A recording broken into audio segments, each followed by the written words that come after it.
Between 1750 and 1820, frontier families like the Marshalls developed security systems that meant the difference between seeing another sunrise and becoming another frontier tragedy.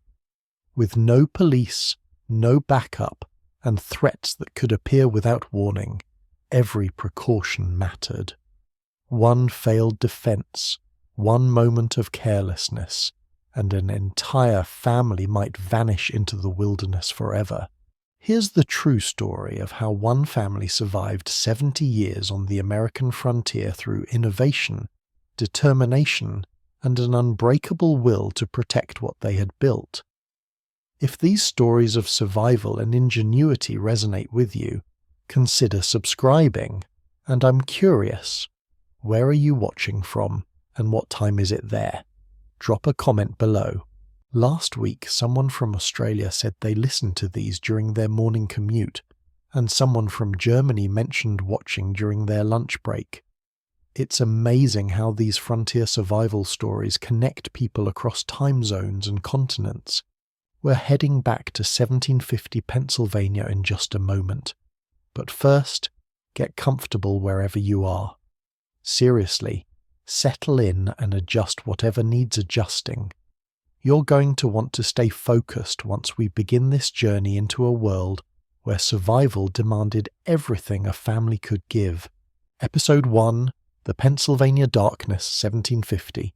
In the absolute darkness of a Pennsylvania frontier cabin, Thomas Marshall's eyes snapped open with the sudden alertness that had become second nature after 3 years of frontier living. The kind of darkness that city dwellers would never experience. No street lamps casting their reassuring glow, no electronic devices humming with familiar energy, no headlights from passing carriages to break the oppressive blackness of wilderness night. This was the darkness of the untamed frontier, where shadows held real danger and every sound could herald death's approach. Something had awakened him from the light, restless sleep that was all the frontier allowed its inhabitants. Some subtle shift in the natural rhythm of the forest that his 3 years on the Pennsylvania wilderness had taught him to recognize. Perhaps it was the sudden silence of night birds that had been calling just moments before. Perhaps it was the way the wind had changed direction, carrying new scents through the gaps in their hastily constructed log walls. Or perhaps it was simply the sixth sense that develops in men who live constantly on the edge of survival. The ability to detect danger even in sleep. Beside him on their straw mattress, Sarah stirred with the restless movement of someone whose body never truly relaxed, even in sleep. The hard-packed dirt floor beneath their thin bedding had leached every bit of warmth from their bodies during the long night, and her breath formed small clouds in the frigid air of their one-room cabin. This was March of 1750, and winter's grip on the Pennsylvania wilderness showed no signs of loosening its cruel hold on the scattered settlements that dared to challenge the absolute sovereignty of the forest. The cabin around them was a monument to determination rather than comfort. Thomas had built it with his own hands using tools carried over 200 miles from Philadelphia, tools that represented half his worldly wealth when he had made the decision to abandon the relative safety of civilized society for the uncertain promise of free land on the frontier. Each log had been cut, shaped, and positioned through back-breaking labor that left his hands permanently stained with pitch and his shoulders aching from the constant work of creating shelter from nothing but raw materials and stubborn will. The single room that housed his entire family measured barely 12 feet by 16 feet, with walls constructed from logs that were neither perfectly straight nor perfectly sealed. Gaps between the logs had been chinked with mud, moss, and small stones, but the frontier wind still found ways to penetrate their defenses, creating drafts that could extinguish a candle or chill a sleeping child. The roof was constructed from split logs covered with bark and sealed with pitch, but it leaked during heavy rains and groaned ominously during winter storms. Their furniture consisted of what Thomas had been able to construct from wood scraps and salvaged materials, a rough table that served for eating, food preparation, and as a defensive barrier if needed. 2 chairs that Thomas had laboriously carved from oak stumps, a set of shelves built into the wall for their few possessions, and the bed frame that held their straw mattress, a luxury compared to sleeping directly on the dirt floor, but hardly the comfortable beds they had known in Philadelphia. "Thomas," Sarah whispered, her voice barely audible above the wind that found every gap in their hand-hewn log walls. I heard it too. Thomas Marshall was 32 years old, though the frontier had aged him in ways that city living never could. His hands, once soft from working as a clerk in a Philadelphia counting house, were now permanently calloused and scarred from the constant work of survival.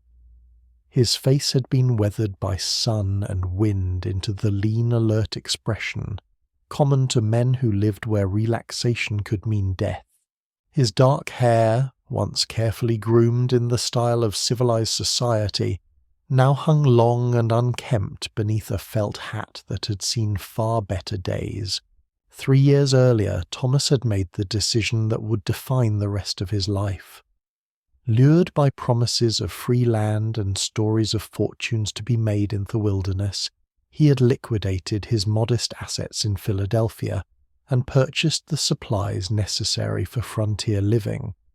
An axe, a hoe, a Pennsylvania long rifle, powder and shot, basic tools for construction, seeds for planting, and enough food to sustain his family until their first harvest.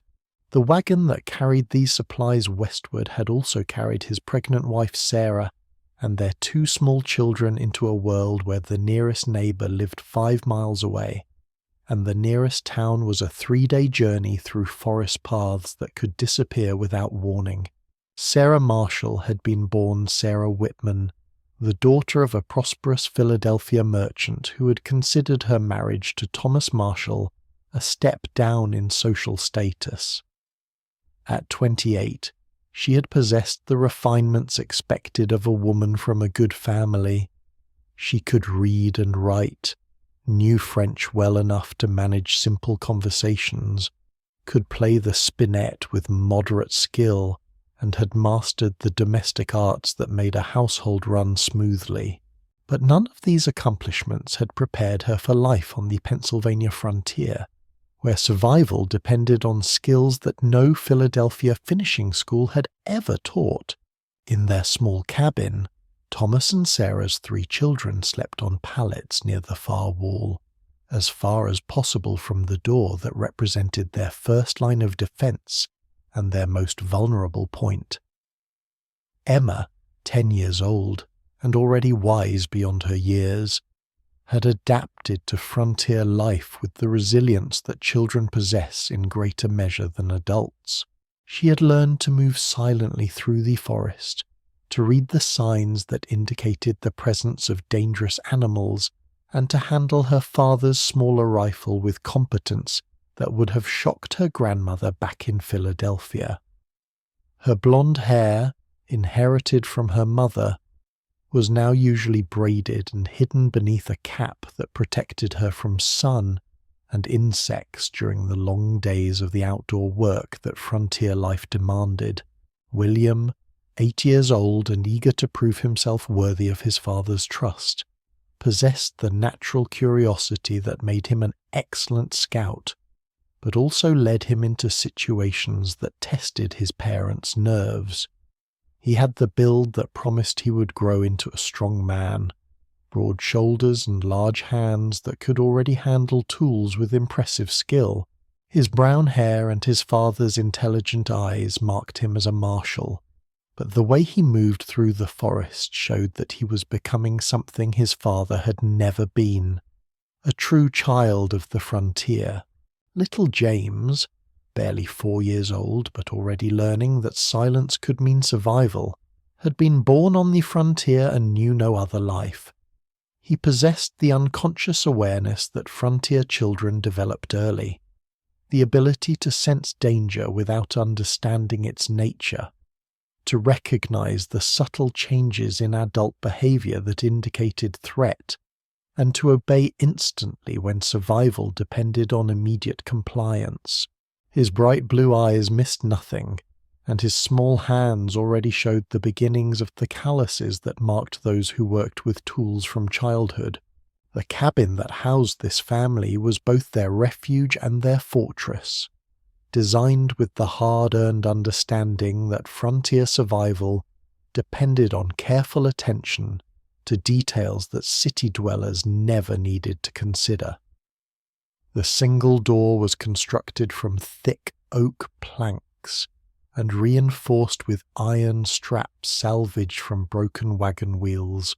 It opened inward, making it more difficult for attackers to force, and was secured by a heavy wooden bar that dropped into iron brackets mounted on either side of the doorframe.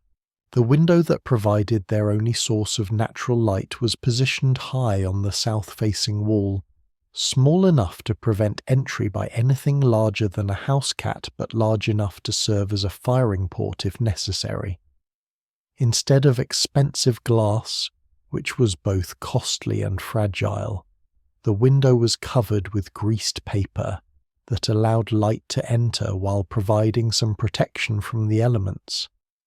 The paper could be quickly removed if the window needed to serve its defensive purpose. Thomas's calloused hands reached instinctively for the Pennsylvania long rifle that never left his side during the dangerous hours of darkness.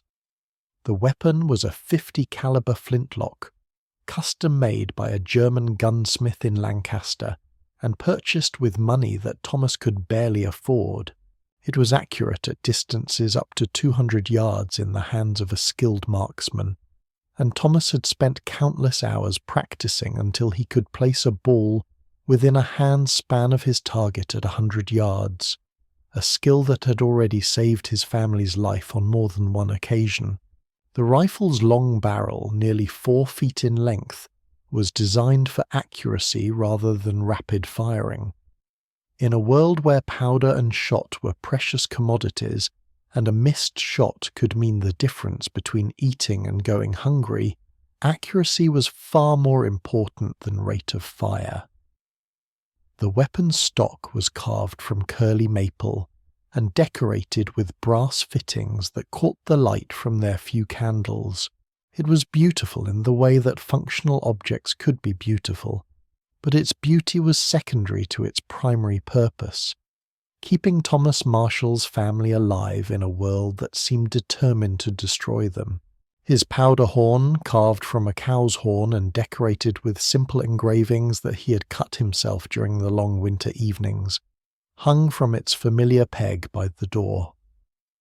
The horn contained enough black powder for perhaps 30 shots, not enough for a sustained battle, but sufficient for the kind of brief, decisive encounters that characterized frontier warfare.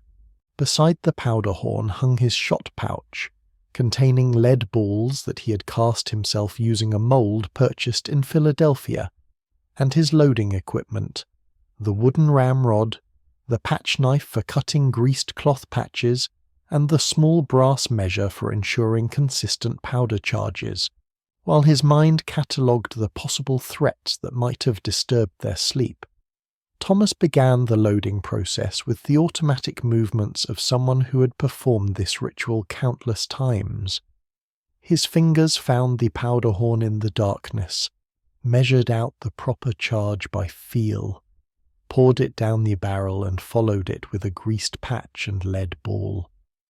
The ramrod slid smoothly down the barrel, seating the ball firmly against the powder charge.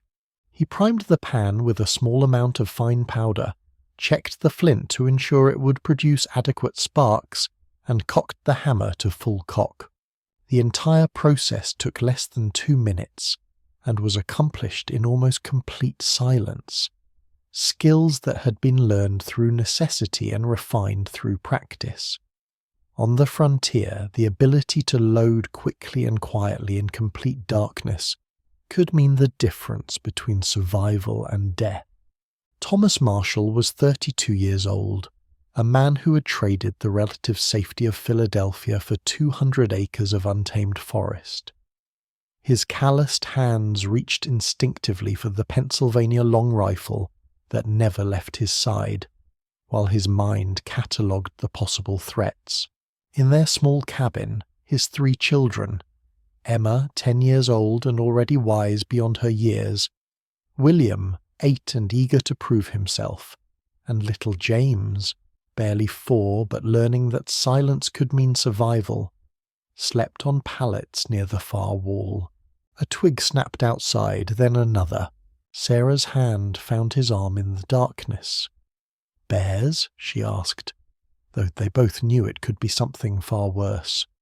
The Pennsylvania frontier in 1750 was a contested land where Shawnee and Delaware raiding parties moved like shadows through the forest, and where desperate men, both white and native, took what they needed to survive. Thomas sat up slowly, every movement deliberate and quiet. His powder horn hung from its familiar peg by the door, and his fingers moved through the loading process with practiced efficiency.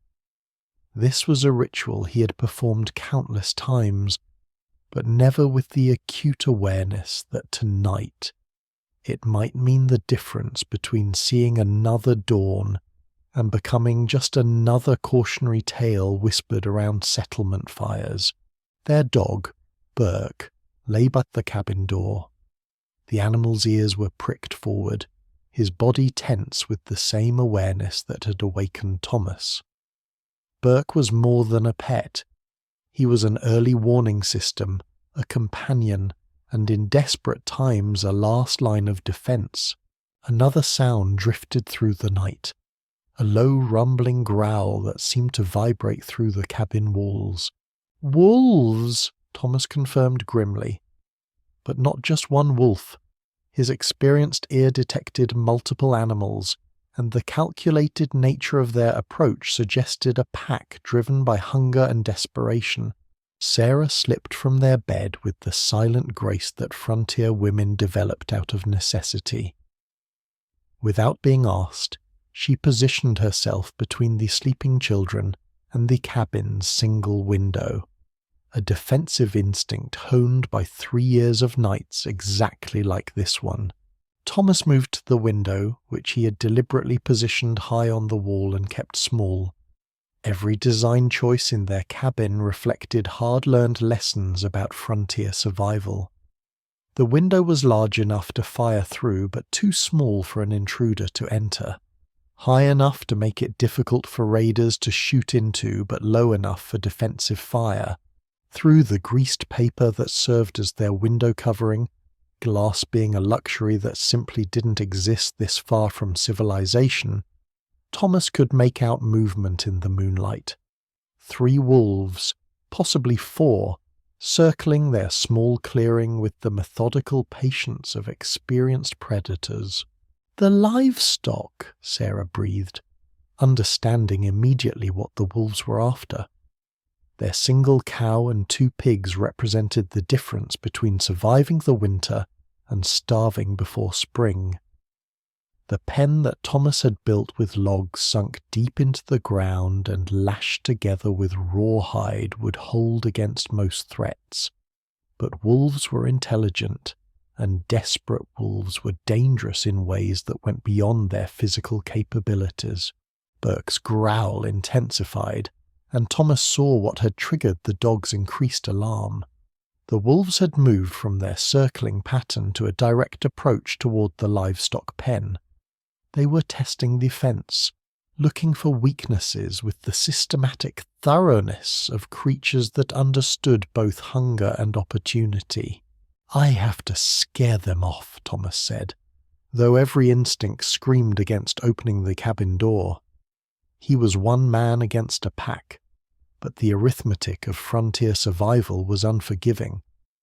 Without their livestock, his family would not survive until spring. Sarah's hand gripped his arm. "Fire from the window," she pleaded. "Don't go out there." Thomas nodded. positioning his rifle at the window and taking careful aim at the nearest wolf. The animal was gaunt, its ribs visible even in the moonlight, a sign that this had been a harsh winter for predators and prey alike. He took a breath, steadied his aim, and fired. The rifle's blast was deafening in the small cabin, and the children woke with startled cries. The wolf Thomas had targeted yelped and fell, while the others scattered into the forest. But Thomas knew, with the certainty that came from years of frontier experience, that they would return. "Did you get one?" Sarah asked, trying to comfort James, who was crying in fear and confusion. "One down," Thomas confirmed, reloading his rifle with swift automatic movements. "But they'll be back. This kind of hunger doesn't give up easily." As the immediate threat receded, Thomas found himself thinking about the McGraths, their neighbours 5 miles to the east. Old settlers who had survived 20 years on the frontier by implementing security measures that Thomas had initially considered excessive. They hung gourds filled with pebbles from trees around their property, a simple early warning system that rattled when disturbed by wind, animals, or intruders. "We need better protection," Thomas said, watching the tree line where the remaining wolves had vanished. The McGraths were right about the alarm systems. Sarah nodded, rocking James back to sleep. "Tomorrow we'll start. Gourds, trip lines, clear more brush." Emma sat up on her pallet, her young face serious in the candlelight. "Will they come back tonight, Papa?" "Maybe, little one, but we'll be ready." Thomas spent the remainder of the night by the window, rifle loaded and ready, while his family dozed fitfully behind him. This was the reality of frontier life in 1750. Constant vigilance, interrupted sleep, and the ever-present knowledge that relaxation could mean death. As dawn broke over the Pennsylvania wilderness, painting the eastern sky with bands of pale gold and pink that gradually pushed back the darkness, Thomas stepped outside to examine the scene of the night's encounter. The morning air was crisp and sharp, carrying the scents of pine needles, damp earth, and the faint metallic smell of blood from the wolf that lay where it had fallen. The dead wolf was a large male, probably the pack leader, with grey fur marked by scars that told the story of a life spent in violent competition for survival. Its gaunt frame confirmed what Thomas had suspected during the night. This had been a harsh winter that had pushed even the most capable predators to the edge of starvation. The animal's teeth were yellowed and worn, indicating advanced age, and its paws showed the kind of damage that came from travelling long distances over rough terrain in search of increasingly scarce prey. But it was not the wolf's condition that held Thomas's attention as he surveyed his property in the growing daylight. Tracks in the dirt and snow told a story that made his blood run cold. The wolves had indeed circled the cabin 3 times before focusing their attack on the livestock pen, but their approach had been far more systematic than simple animal behaviour could explain. The tracks showed that they had tested every potential approach to the cabin, probed every defensive position, and identified the most vulnerable points in the Marshall family's security with an intelligence that seemed almost human in its calculation.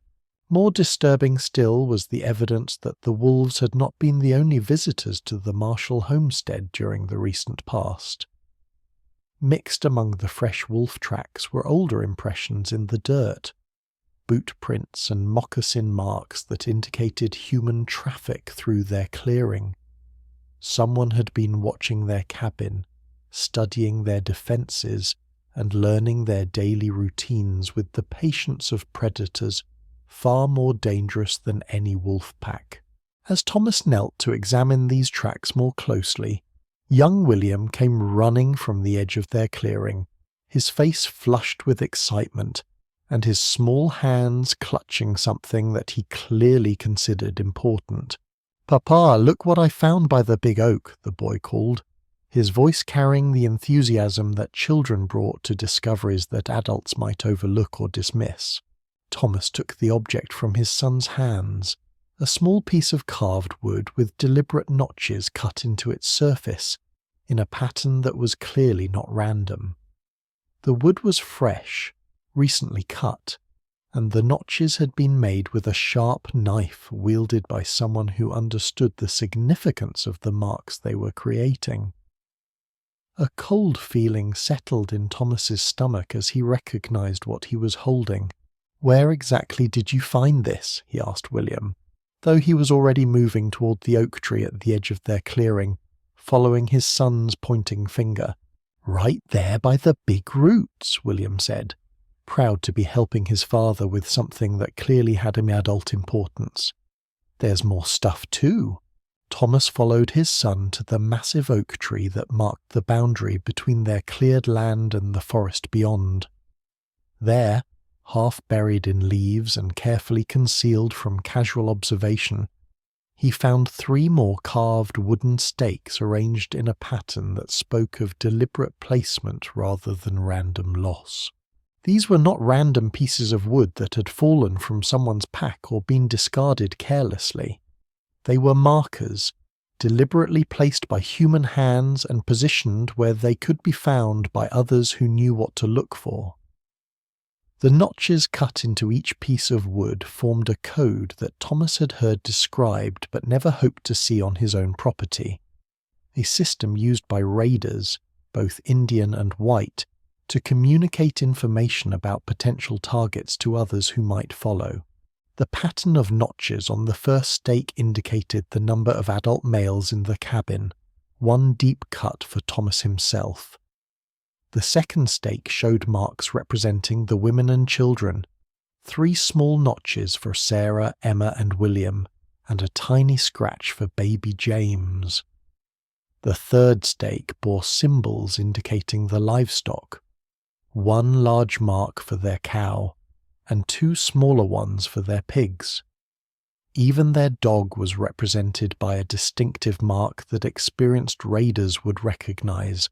"Go back to the cabin," Thomas told William. His voice carrying the tone that his children had learned meant immediate, unquestioning obedience. Now! The boy recognized the change in his father's manner and obeyed without argument, running back toward their cabin with the speed that frontier children developed when they sensed adult alarm. Thomas waited until his son was safely inside before allowing himself to fully consider the implications of what he had discovered. The carved stakes were evidence that the Marshall family had been systematically observed, studied, and assessed by human predators who were far more dangerous than any wolf pack. Someone had spent time learning their daily routines, counting their defensive resources, and cataloguing their livestock in preparation for an attack that would be planned with military precision rather than animal instinct. The wolves had been the least of their problems, Thomas realized with growing alarm. While he had been focused on the immediate threat of 4-legged predators, 2-legged ones had been preparing to strike at a time and place of their choosing. The markers he had found were like a death sentence written in wood, and hidden where only those who knew the code could read it. But there was more.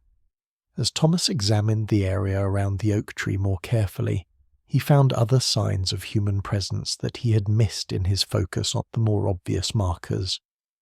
Footprints showed that at least 3 men had spent considerable time in this location, probably on multiple occasions.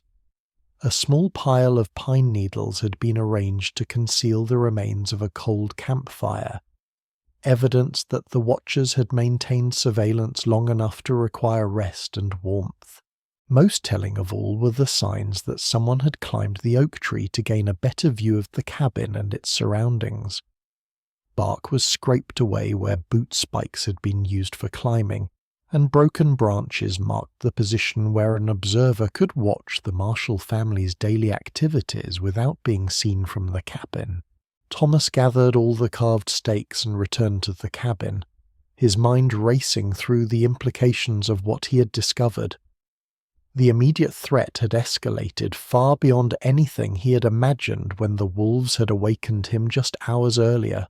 His family was not dealing with random raiders who might stumble across their homestead by chance.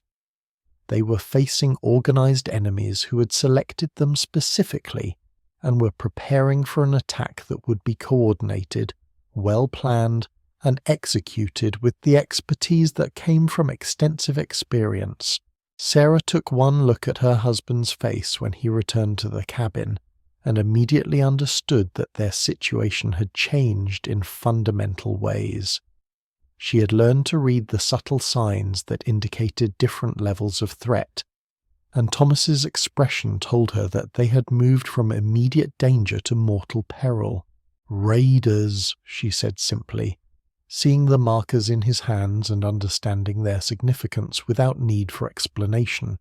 "Professional ones," Thomas confirmed, setting the stakes on their rough wooden table where the entire family could examine them. "They've been watching us for weeks, maybe months. They know everything about us. How many we are, what we have, how we're armed." The carved stakes lay on the table like pieces of evidence in a trial where the Marshall family stood accused of the crime of possessing things that other men wanted badly enough to kill for. Each notch represented knowledge that had been gained through patient observation and careful planning. The raiders who had placed these markers were not desperate men making impulsive decisions. They were experienced predators who approached their work with the same systematic thoroughness that a carpenter brought to building a house or a farmer brought to planting crops. Emma and William gathered around the table, their young faces serious as they absorbed the gravity of what their father had discovered. Even at their ages, they understood that the wooden stakes represented something far more dangerous than wolves or bears. Animals could be frightened away or killed if necessary, but human enemies required different responses and carried threats that extended beyond simple physical danger. "What do we do?" William asked, his 8-year-old voice trying to sound brave despite the fear that was evident in his eyes. "We prepare," Thomas answered, and the single word carried the weight of everything that frontier survival required. "We turn this cabin into a fortress, and we make ourselves too dangerous to attack." Episode 2, The Watchers in the Woods, 1750, continued. The transformation of the Marshall family from worried settlers to a coordinated defense unit was swift and thorough, demonstrating the kind of organized response that meant the difference between survival and death on the Pennsylvania frontier.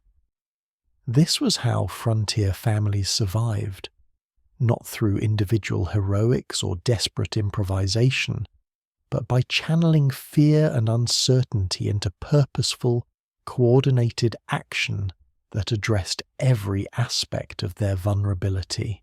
Sarah immediately began taking inventory of their ammunition and supplies, moving through their modest possessions with the systematic efficiency of someone who understood that overlooking a single essential item could doom them all.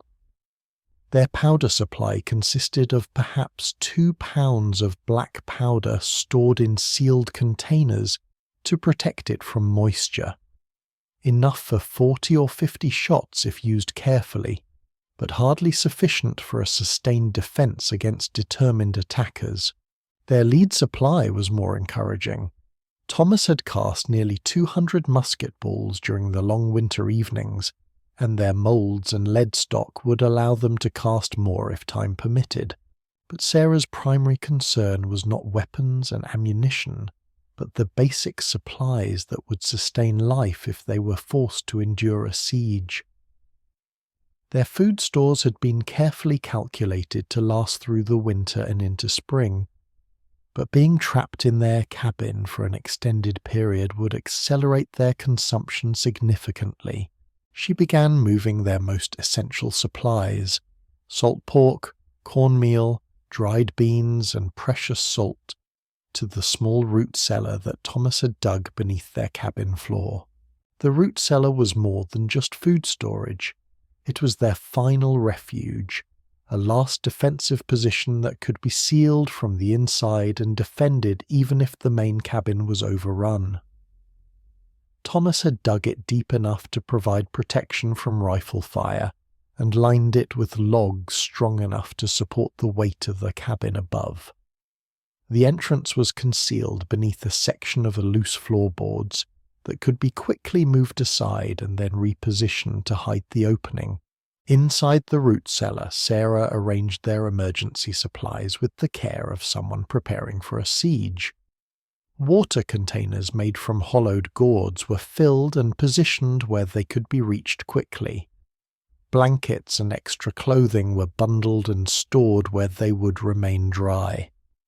Most importantly, she prepared an emergency medical kit using the herbs and simple medicines that frontier families relied upon when professional medical help was days or weeks away. Emma, at 10 years old, already more capable than many grown women in civilized society, was dispatched to gather every gourd she could find throughout their property and in the surrounding forest. The gourds that would serve as the foundation of their early warning system grew wild in several locations around their clearing, and Emma had learned to distinguish between the varieties that would serve their purpose and those that were too fragile or too small to be effective. The gourds Emma collected ranged in size from small ones no bigger than a man's fist to large specimens that could hold several pounds of pebbles. Each would serve a different purpose in their alarm system. The smaller ones would be more sensitive to light disturbances and would provide early warning of careful movement, while the larger ones would create more noise when triggered by anything substantial enough to pose a real threat. Emma worked with the focused determination that frontier children developed early, understanding that her contribution to the family's security was not just helpful, but essential. She moved through the forest with the silent grace that her father had taught her, avoiding areas where her movement might be observed by hidden watchers, and selecting only gourds that were properly dried and would produce the maximum sound when filled with stones. Young William, eager to prove himself worthy of adult responsibilities, was assigned the task of collecting stones suitable for the alarm system. This was not simply a matter of gathering any rocks that could be found. The stones needed to be the right size and shape to create the proper sound when the gourds were disturbed. Stones that were too large would not rattle properly, while stones that were too small would not create sufficient noise to serve as effective alarms. William had learned to distinguish between different types of stone through his work helping his father with construction projects around their homestead. The best stones for their alarm system were smooth river rocks about the size of a man's thumb, large enough to create significant noise when they struck the interior walls of the gourds, but small enough that multiple stones could fit inside each container without making the gourds too heavy to hang properly from tree branches. As William worked, he also kept watch for any signs that their property was still under surveillance. His young eyes were sharp and unaccustomed to adult assumptions about what was normal or harmless. Several times during his stone-gathering expedition, he thought he detected movement in the forest that might indicate human presence, but each time he investigated he found only shadows and wind-blown branches. While his family prepared the materials for their alarm system, Thomas took an axe to the brush and small trees that provided cover too close to their cabin. This was back-breaking work that required him to move systematically around their entire clearing, identifying and removing every shrub, sapling, and fallen log that could provide concealment for an approaching enemy. Each swing of the axe was guided by tactical considerations that Thomas was learning through necessity rather than military training. A bush that seemed harmless during daylight could provide perfect concealment for a raider crawling toward the cabin under cover of darkness. A fallen tree that offered convenient seating during the day could serve as a protective barrier for attackers positioning themselves for an assault on the cabin. The work was exhausting and time-consuming, but Thomas understood that every branch he removed might save his family's life when the attack came. He worked methodically, cutting everything within 50 yards of the cabin that could provide cover for a crouching man, then dragging the brush and logs to positions where they could serve as defensive barriers rather than threats to his family's security. As he worked, Thomas found himself thinking about the McGraths and their sophisticated approach to frontier defense. Old McGrath had survived 20 years on the Pennsylvania frontier by implementing security measures that newer settlers often considered excessive or paranoid. But McGrath's family was still alive while many of their neighbours had been killed or driven off by threats that Thomas was only beginning to understand. The McGrath homestead was a model of defensive planning that reflected decades of hard experience with frontier warfare. Their cabin was positioned on a slight rise that provided excellent visibility in all directions.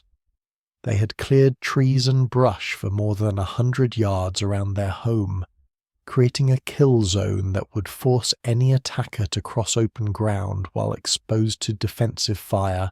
Most impressively, they had developed an early warning system that could detect approaching threats, while they were still far enough away to allow for proper defensive preparations.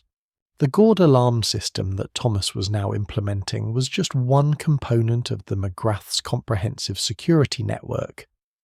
They had also installed tripwires connected to noisemakers at strategic points around their property, created hidden caches of weapons and supplies that could be accessed even if their main cabin was compromised, and established communication protocols with neighbouring families that allowed for mutual support when any homestead came under attack.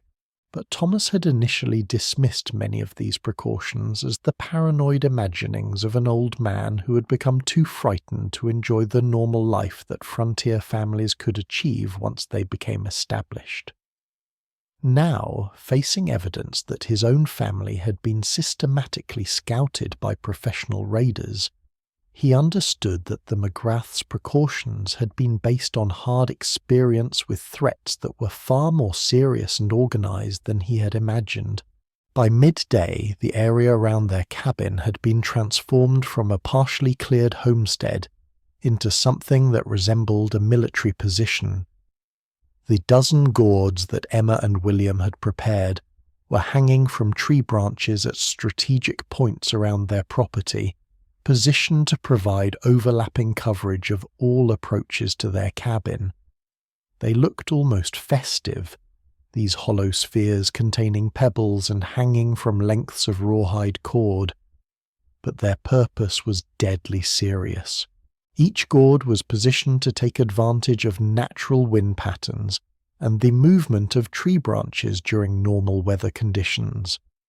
A gourd that rattled constantly in normal wind would be useless as an alarm system, but one that remained silent until disturbed by something substantial would provide reliable warning when human intruders approached their property.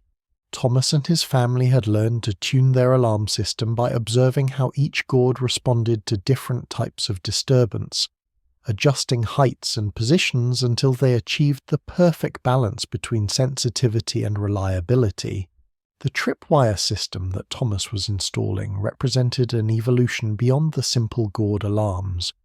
Thin cords made from twisted plant fibers were strung between trees at ankle height, positioned where approaching raiders would be most likely to encounter them while moving through the forest.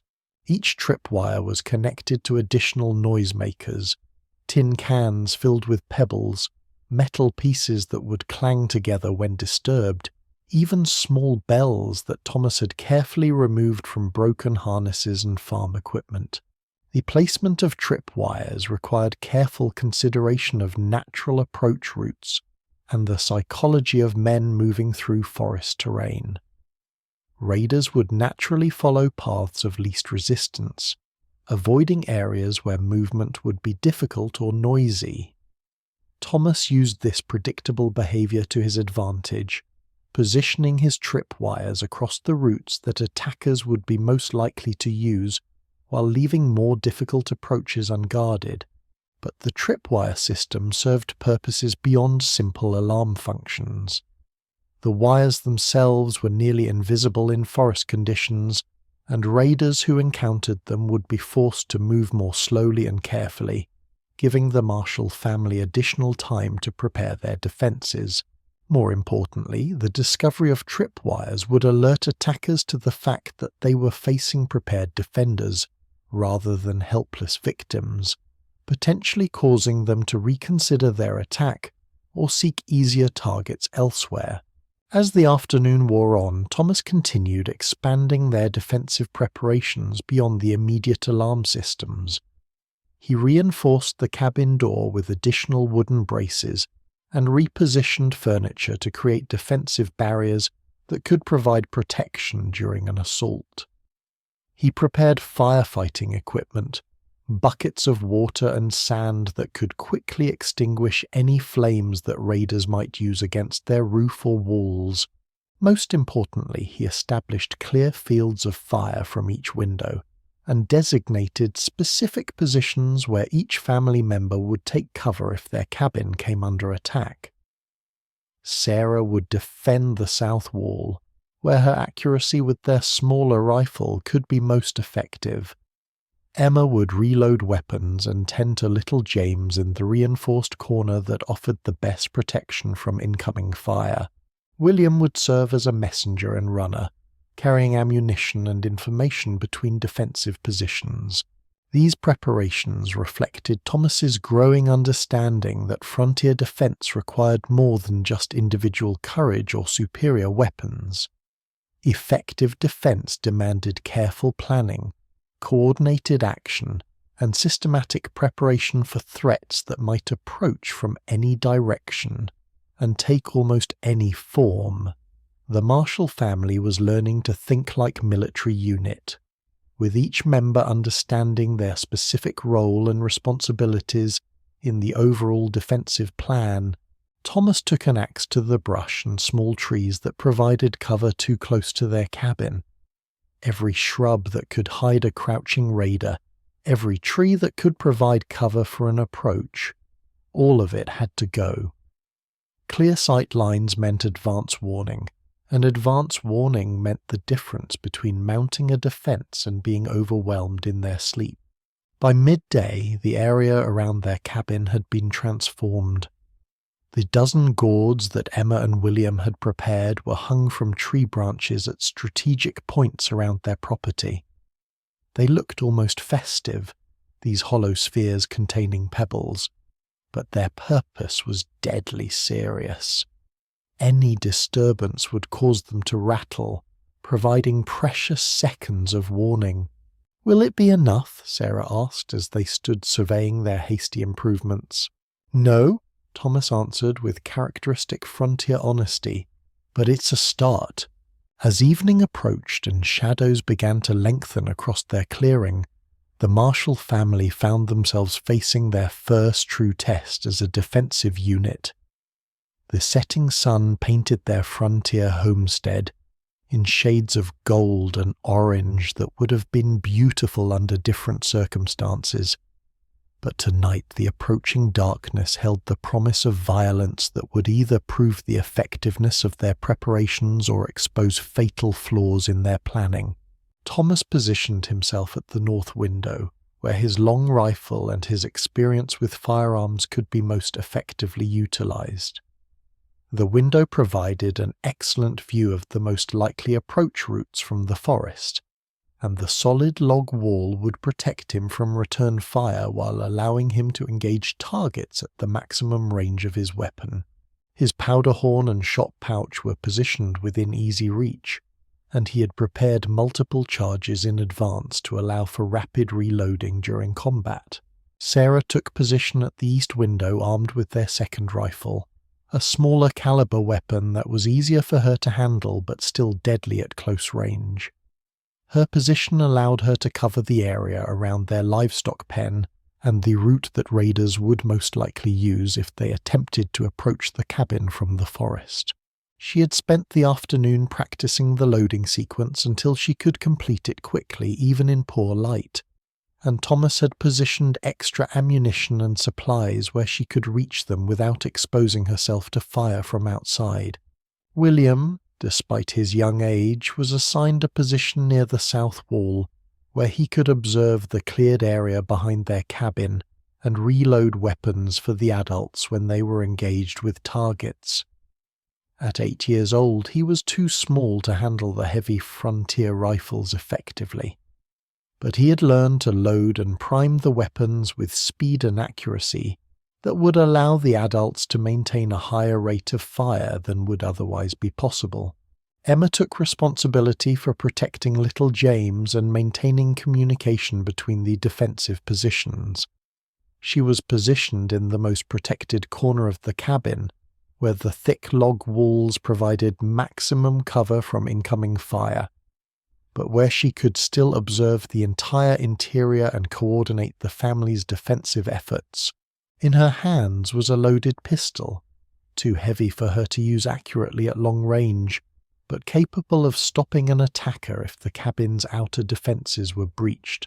Burke, their loyal dog, was positioned near the door where his acute senses could provide early warning of approaching threats that might escape human detection. The animal's ability to distinguish between normal forest sounds and the deliberate movement of human intruders had already proven invaluable, and his willingness to fight in defense of his adopted pack made him a valuable addition to their defensive capabilities. As darkness fell completely, the Marshall family settled into their assigned positions and began the long wait that would determine whether their preparations had been adequate to meet the threat they faced. The cabin was dark except for a single candle positioned where it would provide minimal light for essential tasks, while avoiding making them visible to outside observers. Each family member strained their senses, listening for the sounds that would indicate the approach of the raiders who had marked their homestead for attack. The first few hours passed in tense silence, broken only by the normal sounds of night in the Pennsylvania wilderness. Owls called from the forest, small animals rustled through the underbrush in search of food, and the wind stirred the branches of trees around their clearing. But gradually, subtle changes in these normal patterns began to indicate that something was disturbing the natural balance of the forest ecosystem. Burke was the first to detect the approaching threat, his body tensing and his ears focusing on sounds that were still too faint for human perception. The dog's behavior was a carefully calibrated early warning system that the Marshall family had learned to read with the same attention that a ship's captain devoted to changes in wind and weather. Burke's alertness could distinguish between the approach of harmless animals and the deliberate movement of human beings, and his current level of tension indicated that something significant was moving through the forest toward their homestead. Around midnight, the first of their alarm systems activated. One of the gourd alarms positioned on the south edge of their clearing began to rattle with the distinctive sound that indicated it had been disturbed by something more substantial than wind or small animals. The sound was brief but unmistakable, and it was followed within minutes by the activation of additional alarms as whatever was approaching their cabin moved through the network of early warning devices that Thomas and his family had installed. "South perimeter," Thomas whispered, confirming what everyone in the cabin already understood. The raiders were approaching from the direction that provided the best cover and the most concealed route to their homestead, exactly as Thomas had anticipated when he positioned his defensive systems. The activation of the alarm systems was followed by a period of ominous silence that indicated the attackers had discovered their early warning devices and were now moving more carefully to avoid triggering additional alerts. This was both good news and bad news for the Marshall family. Good because it meant their alarms had served their intended purpose of detecting the approach of hostile forces, but bad because it indicated they were facing experienced raiders who knew how to adapt their tactics when confronted with defensive preparations. Sarah moved closer to her assigned window, checking the priming on her rifle and ensuring that her additional ammunition was positioned for quick access. Her heart was pounding with the adrenaline that accompanied mortal danger, but her movements were controlled and deliberate.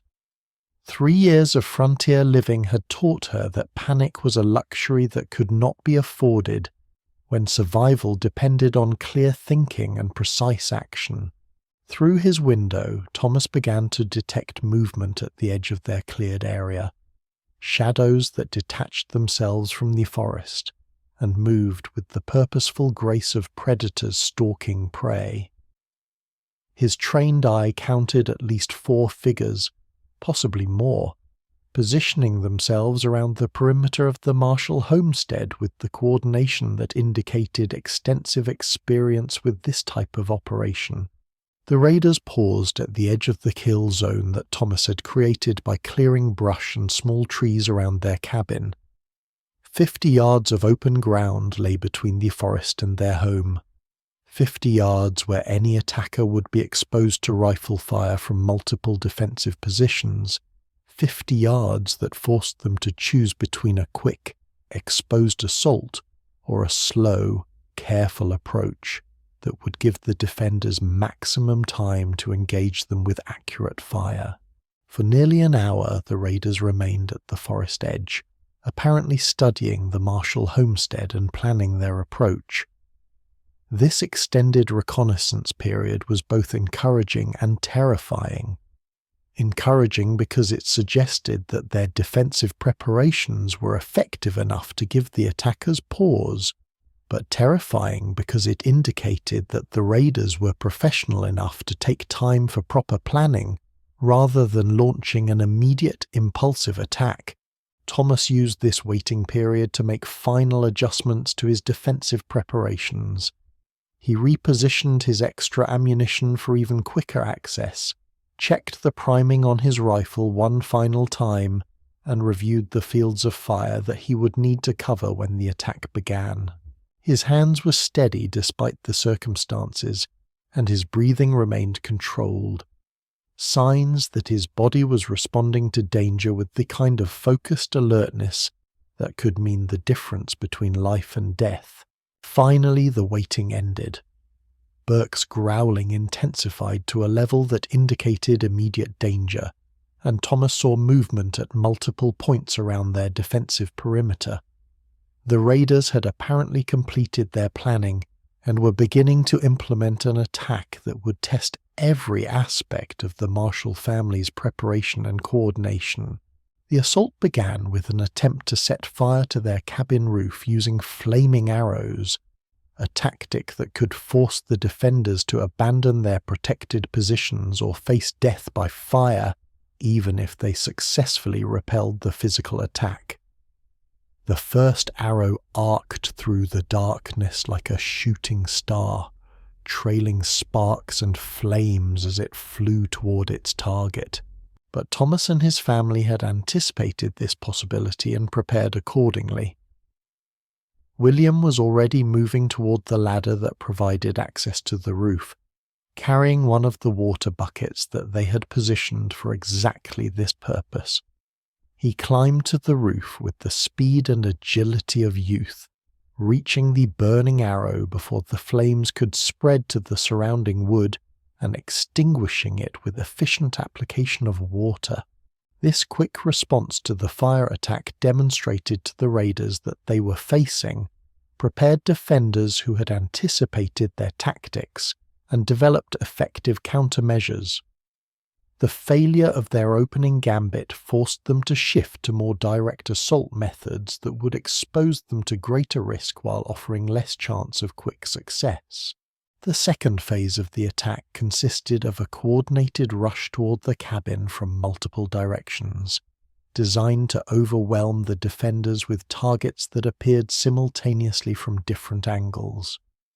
3 raiders broke from cover and sprinted across the open ground toward the south wall, while 2 others attempted to approach from the east and west to divide the defenders' attention and prevent them from concentrating their fire. Thomas's rifle spoke first, sending a .50 caliber ball toward the leading raider with the accuracy that came from countless hours of practice and the clarity of mind that extreme danger could produce. The heavy lead projectile struck its target center mass, dropping the man instantly and serving notice that the cabin's defenders were capable of deadly accurate fire even under combat conditions.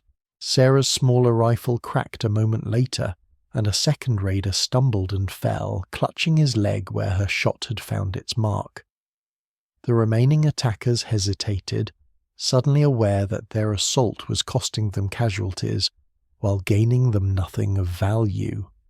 This was the crucial moment in frontier warfare, the point where attackers had to choose between escalating their commitment or withdrawing to seek easier prey elsewhere.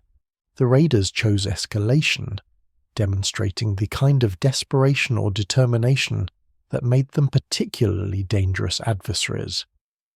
Rather than retreating after taking casualties, they pressed their attack with renewed intensity, using the darkness and their superior numbers to maintain pressure on the Marshall family's defenses while seeking weaknesses that could be exploited. A flaming arrow struck the cabin wall near Thomas's window, forcing him to take cover, while Sarah continued firing at targets that seemed to appear and disappear like phantoms in the darkness. William scrambled to extinguish the new fire, while Emma kept little James calm and reloaded weapons with the mechanical precision that their afternoon of preparation had made automatic. The battle continued for what seemed like hours but was probably only minutes, with muzzle flashes lighting the darkness and the sounds of gunfire echoing across the Pennsylvania wilderness.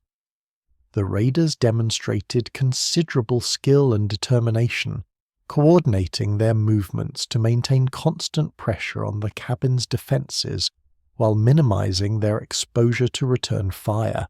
But the Marshall family's preparations proved their worth as the attack continued. Their early warning systems had provided crucial advance notice of the assault. Their cleared fields of fire forced the attackers to expose themselves to accurate defensive shooting. Their pre-positioned ammunition and supplies allowed them to maintain a higher rate of fire than would otherwise have been possible. Most importantly, their coordinated defensive plan ensured that each family member knew exactly what to do and when to do it, eliminating the confusion and panic that could turn a successful defense into a massacre. As dawn began to lighten the eastern sky, the surviving raiders finally withdrew into the forest, having achieved nothing except casualties and the knowledge that the Marshall homestead was defended by people who were both prepared and capable of deadly resistance. They had lost at least 2 men killed and others wounded, while gaining nothing of value and exposing themselves to the kind of coordinated defense that made frontier raiding both unprofitable and dangerous. The Marshall family had survived their first real test as a defensive unit, but they understood that this victory was only the beginning of a much longer struggle for survival on the Pennsylvania frontier. Over the following days and weeks, the Marshall family continued to refine and expand their defensive systems with the systematic thoroughness that frontier survival demanded. Each morning brought new improvements based on lessons learned from the previous night's vigil, and each evening brought the implementation of innovations that reflected their growing understanding of the threats they faced and the methods needed to counter them effectively. The simple gourd alarms that had provided their first early warning of approaching raiders were supplemented with increasingly sophisticated detection systems. Thomas and his sons spent long hours stringing additional tripwires between trees at ankle height, creating an interconnected network of early warning devices that could detect movement from multiple directions simultaneously. Each tripwire was connected to different types of noisemakers, allowing the family to identify not only that something was approaching their homestead, but also the direction and approximate size of the threat. The noisemakers themselves evolved from simple cans filled with pebbles to more elaborate devices that could produce distinctive sounds indicating specific types of alerts. A tripwire connected to small bells might indicate the approach of a single person moving carefully through the forest. A wire connected to larger metal objects that clang together when disturbed would signal the presence of multiple individuals or someone moving with less concern for stealth. Most importantly, certain tripwires were connected to devices that would create enough noise to wake the family even from deep sleep, ensuring that no threat could approach their cabin undetected regardless of the hour. Thomas also began implementing more sophisticated defensive positions around their homestead. The cleared area around their cabin was expanded from 50 yards to nearly 100 yards in all directions, creating an even larger kill zone that would force attackers to expose themselves for longer periods while approaching their defenses. This expansion required weeks of backbreaking labor, as every tree, bush, and potential hiding place had to be identified and removed without creating gaps in their defensive coverage. But the clearing work served purposes beyond simple defense. The removed trees and brush were carefully repositioned to create defensive barriers and obstacles that would channel attacking forces into predetermined killing zones where the Marshall family could engage them most effectively. Fallen logs were arranged to provide cover for defenders while blocking potential approach routes for attackers. Brush piles were positioned to create confusion and delay for anyone attempting to reach the cabin quickly. Sarah contributed to their expanding security network by developing improved methods for storing and accessing their defensive supplies. She created multiple ammunition caches positioned around the cabin, where family members could quickly resupply during extended engagements. Each cache contained pre-measured powder charges, lead balls, patches, and the tools necessary for rapid reloading under combat conditions. The caches were concealed from casual observation but marked in ways that family members could identify even in darkness or under stress. She also expanded their emergency food and water supplies, understanding that effective defense might require the family to remain in their cabin for extended periods, without being able to venture outside for normal subsistence activities. The root cellar was enlarged and better organized, with supplies arranged to provide maximum nutrition and sustainability during siege conditions. Water containers were positioned throughout the cabin to ensure that firefighting capabilities would remain available even if their primary water source was compromised.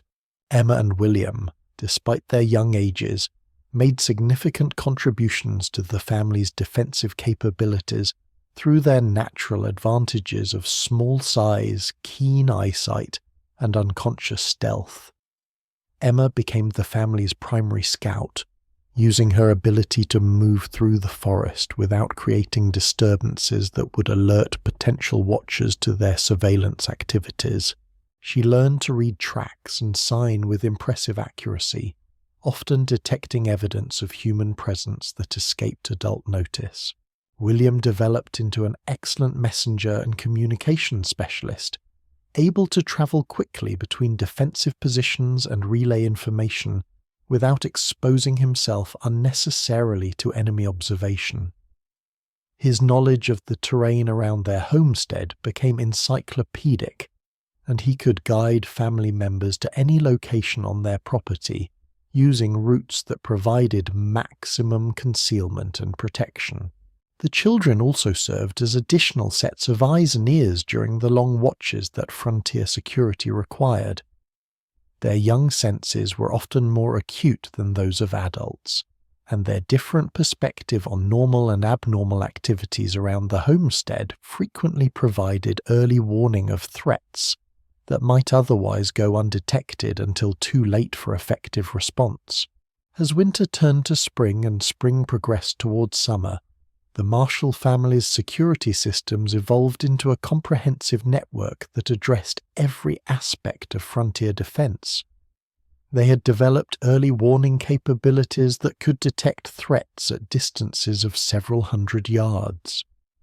They had created defensive positions that allowed them to engage attackers with overlapping fields of fire from multiple angles. They had established supply systems that could sustain them through extended sieges.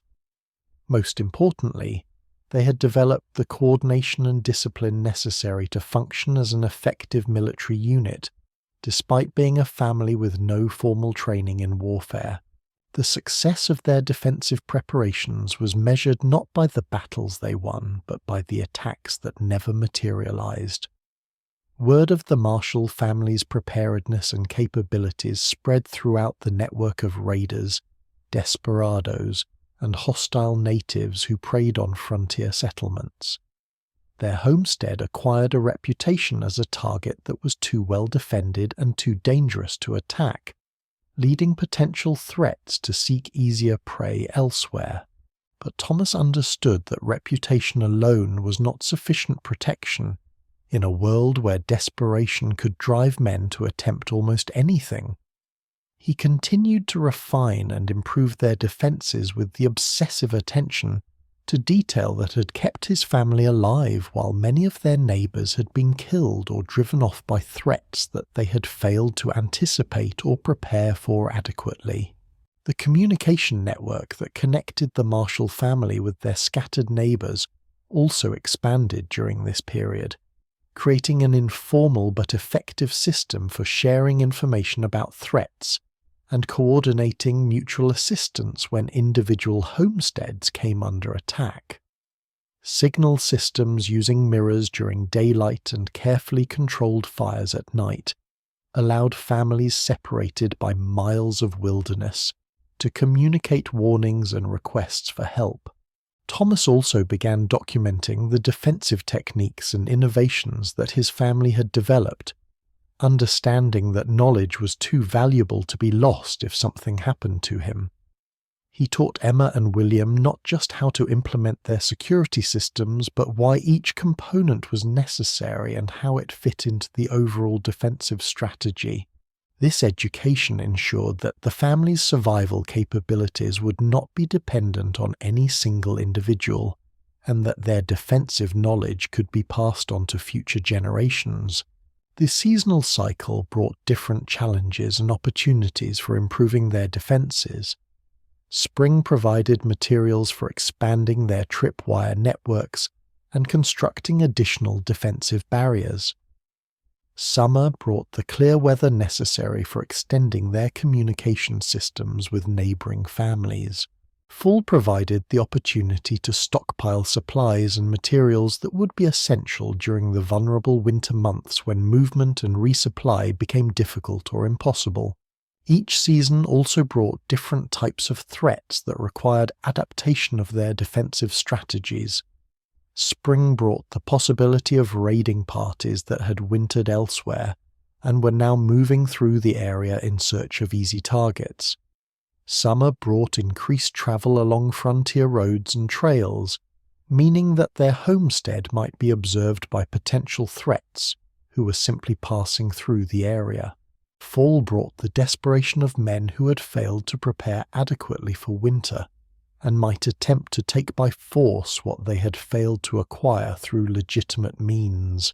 But perhaps the most significant development during this period was the gradual transformation of the Marshall family members themselves. Thomas evolved from a clerk who had fled Philadelphia in search of free land into a frontiersman whose skills and knowledge made him a valuable resource for the entire frontier community. Sarah changed from a city woman who had known only the comforts of civilized society into a frontier matriarch whose capabilities extended far beyond traditional domestic roles. Emma and William grew from children who needed constant protection into young people who could contribute meaningfully to their family's survival and defense. They developed the kind of practical intelligence and adaptive capabilities that distinguished frontier children from their counterparts in settled areas, gaining skills and knowledge that would serve them well regardless of what challenges they might face in their adult lives. Most importantly, the family developed the kind of unity and coordination that made them far more capable than the sum of their individual abilities. They learned to function as a team where each member's strengths compensated for others' weaknesses, where communication could occur through subtle signals that outsiders would not even notice, and where the failure of any individual could be covered by the others without compromising their overall effectiveness. By the summer of 1751, the Marshall homestead had become a model of frontier defense that attracted visitors from other settlements who wanted to learn from their innovations and experience. Thomas found himself serving as an informal advisor to newer settlers who were struggling with the same challenges that his family had faced during their early days on the Pennsylvania frontier. But even as their reputation for defensive excellence grew, Thomas remained acutely aware that their success was built on constant vigilance and continuous improvement rather than any permanent achievement. The frontier was an environment that punished complacency and rewarded only those who remained alert to new threats and adaptive to changing circumstances. The knowledge that the Marshall family had gained through blood and loss was too valuable to be hoarded, and Thomas began sharing their innovations with other frontier families who faced similar challenges. This sharing of defensive knowledge created a network of increasingly capable homesteads that made the entire frontier community more resilient and secure. The tripwire systems, alarm networks, communication protocols, and defensive strategies that the Marshall family had developed through necessity became part of the standard defensive toolkit for frontier families throughout Pennsylvania. Each family adapted these basic concepts to their own specific circumstances and terrain, creating variations and improvements that were then shared back through the informal network of frontier communities. This evolution of frontier defense represented one of the most remarkable achievements of American frontier life. The development of sophisticated security systems using only materials and knowledge available to isolated families with limited resources. The innovations born of desperation and refined through experience created defensive capabilities that were often more effective than the formal military fortifications that protected established towns and cities. Episode 3, The Network Expands, 775. 25 years had passed since that first terrifying night with the wolves, and the transformation in both the Marshall family and the frontier itself was remarkable to behold. Thomas Marshall, now 57 years old, had evolved from an anxious settler trying to carve a life from the Pennsylvania wilderness into something that the frontier inevitably created in those who survived long enough: a master of adaptation, a teacher of hard-won wisdom, and a keeper of knowledge that had been purchased with blood and validated through decades of successful survival.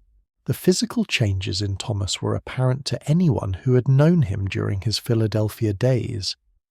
His hands, once soft from clerical work, were now permanently scarred and calloused from countless hours of construction, maintenance, and defense of his frontier homestead. His face had been weathered by sun, wind, and constant vigilance into the lean, alert expression that marked men who had lived for decades where relaxation could mean death. His dark hair had turned grey at the temples, and his body carried the kind of wiry strength that came from daily physical labour combined with the heightened awareness that frontier living demanded. But the changes in Thomas went far deeper than mere physical adaptation.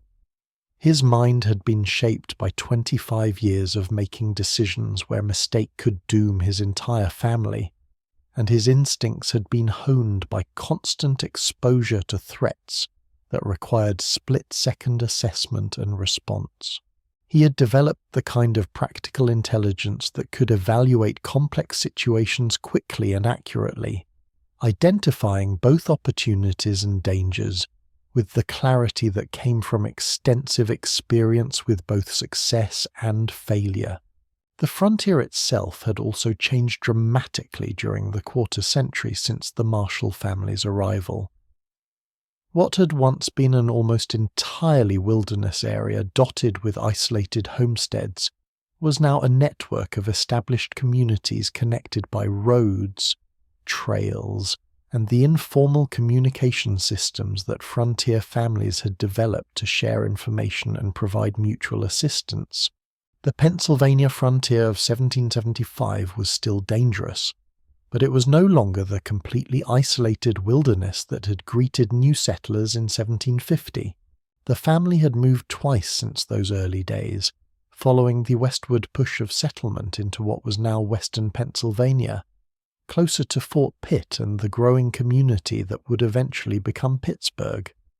Each move had brought new challenges and new opportunities to refine their survival techniques, but it had also meant leaving behind the familiar terrain and defensive systems that they had spent years developing and perfecting.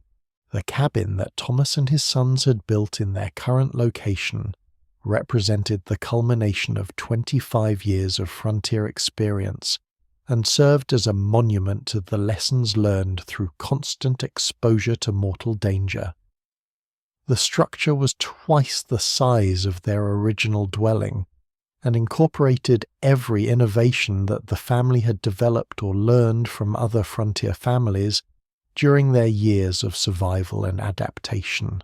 The walls were constructed from logs that had been selected not just for their size and straightness, but for their density and resistance to damage from weather, insects, and the projectiles that enemies might fire at the cabin during an attack.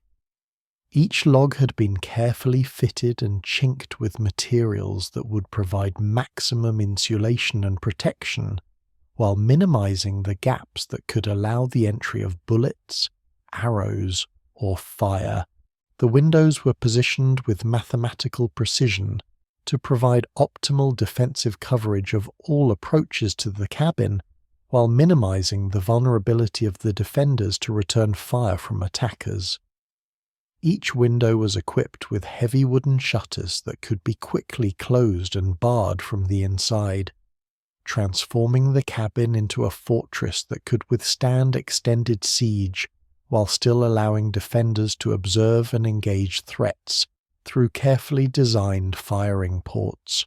The cabin's interior was organized with the efficiency of a military installation, with every piece of furniture and equipment positioned to serve both domestic and defensive purposes. The heavy wooden table could be quickly repositioned to serve as a barrier against incoming fire. The chairs were designed to provide stable shooting rests for defenders using the windows as firing positions.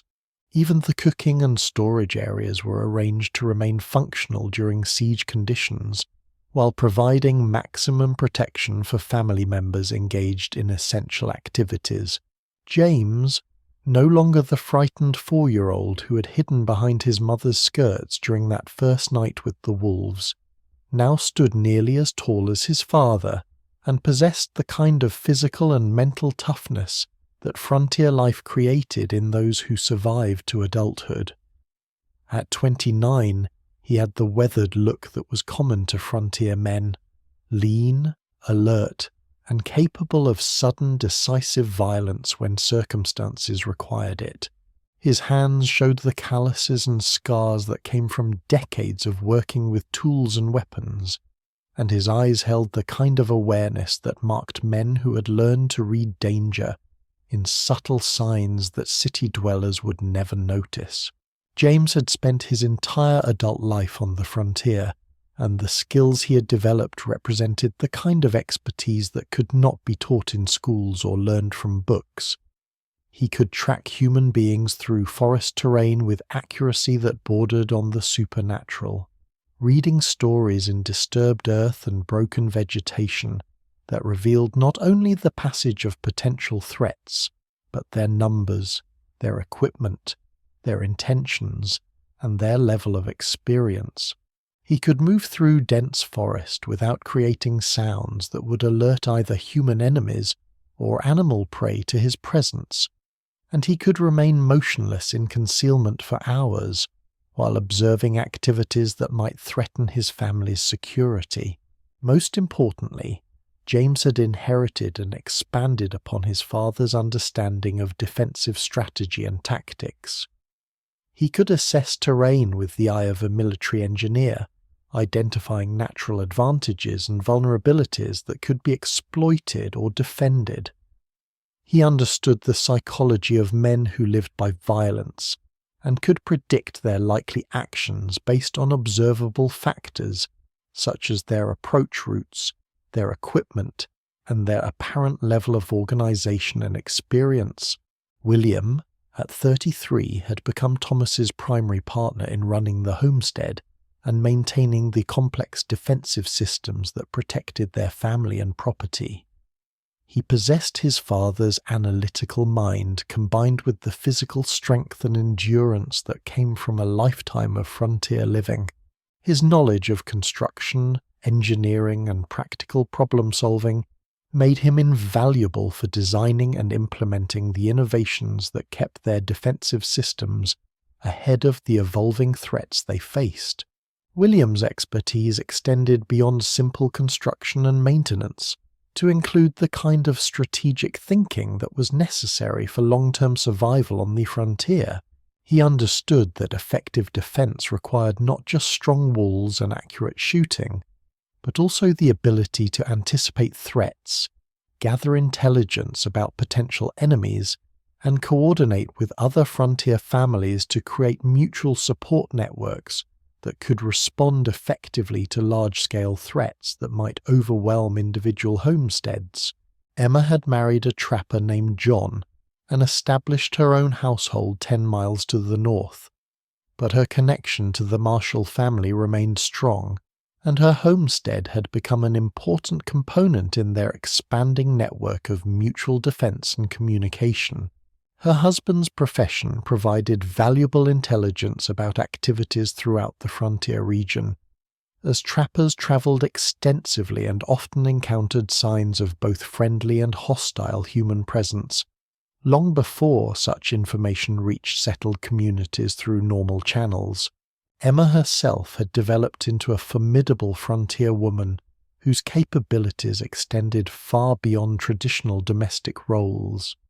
She could handle firearms with deadly accuracy, navigate through wilderness terrain that would challenge experienced frontiersmen, and make the kind of quick, practical decisions that frontier survival often required. Her children were being raised with the same skills and awareness that had kept the Marshall family alive for 25 years, ensuring that the knowledge and capabilities developed through hard experience would be passed on to another generation. The broader frontier community had also evolved significantly during this period, developing from a collection of isolated homesteads into an interconnected network of families and communities that could provide mutual support when individual settlements came under attack. This network was held together not by formal government or military organization, but by the practical understanding that frontier survival often depended on cooperation and mutual assistance that transcended individual family or community boundaries.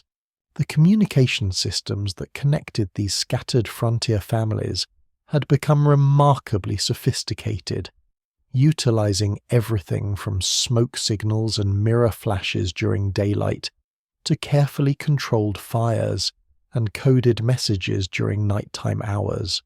These systems allowed information about threats, opportunities, and emergencies to travel across hundreds of miles of wilderness in remarkably short periods of time, providing early warning that could make the difference between successful defense and catastrophic defeat. On this particular morning in 1775, James was returning from his routine patrol of their eastern perimeter, a practice that had become as natural and automatic as eating or sleeping for the Marshall family. The systematic surveillance of their territory served multiple purposes.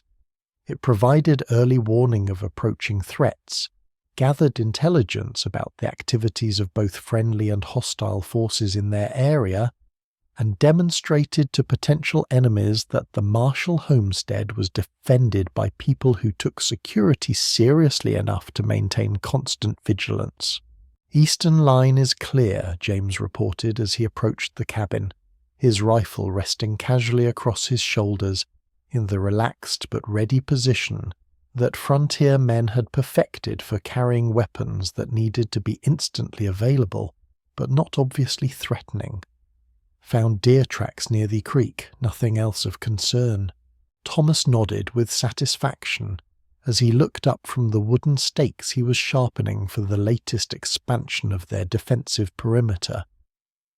At 57, he still performed much of the physical labor required for maintaining their security systems, but he had learned to delegate many routine tasks to his sons while focusing his own efforts on the planning and oversight that required his extensive experience and knowledge. The deer tracks that James had found were significant for reasons that outsiders might not understand. Deer were among the most sensitive indicators of human activity in forest environments, and their behavior often provided early warning of threats that human senses might miss entirely. Deer that continued to follow their normal feeding and watering patterns indicated that the area was free from human disturbance. Deer that suddenly changed their routines or abandoned familiar areas entirely often signaled the presence of human intruders who might pose threats to frontier families. "Think the new wire system will work?" James asked, examining the elaborate network of trip lines that Thomas was in the process of installing around their property. The system represented the latest evolution in their early warning capabilities, incorporating lessons learned from 25 years of defending their homestead against various threats. "McGrath swore by it before he died," Thomas replied, his voice carrying the respect that frontier families felt for those who had survived long enough to pass on hard-earned knowledge to the next generation. Old McGrath had lived to be nearly 70 before succumbing to the pneumonia that claimed many frontier settlers, and his longevity had been due in large part to his willingness to continuously adapt and improve his defensive systems as new threats emerged and old ones evolved. It was fitting, Thomas thought, that he was now the elder statesman among frontier families, the man to whom younger settlers turned for advice about survival techniques that had been tested and proven through decades of successful application.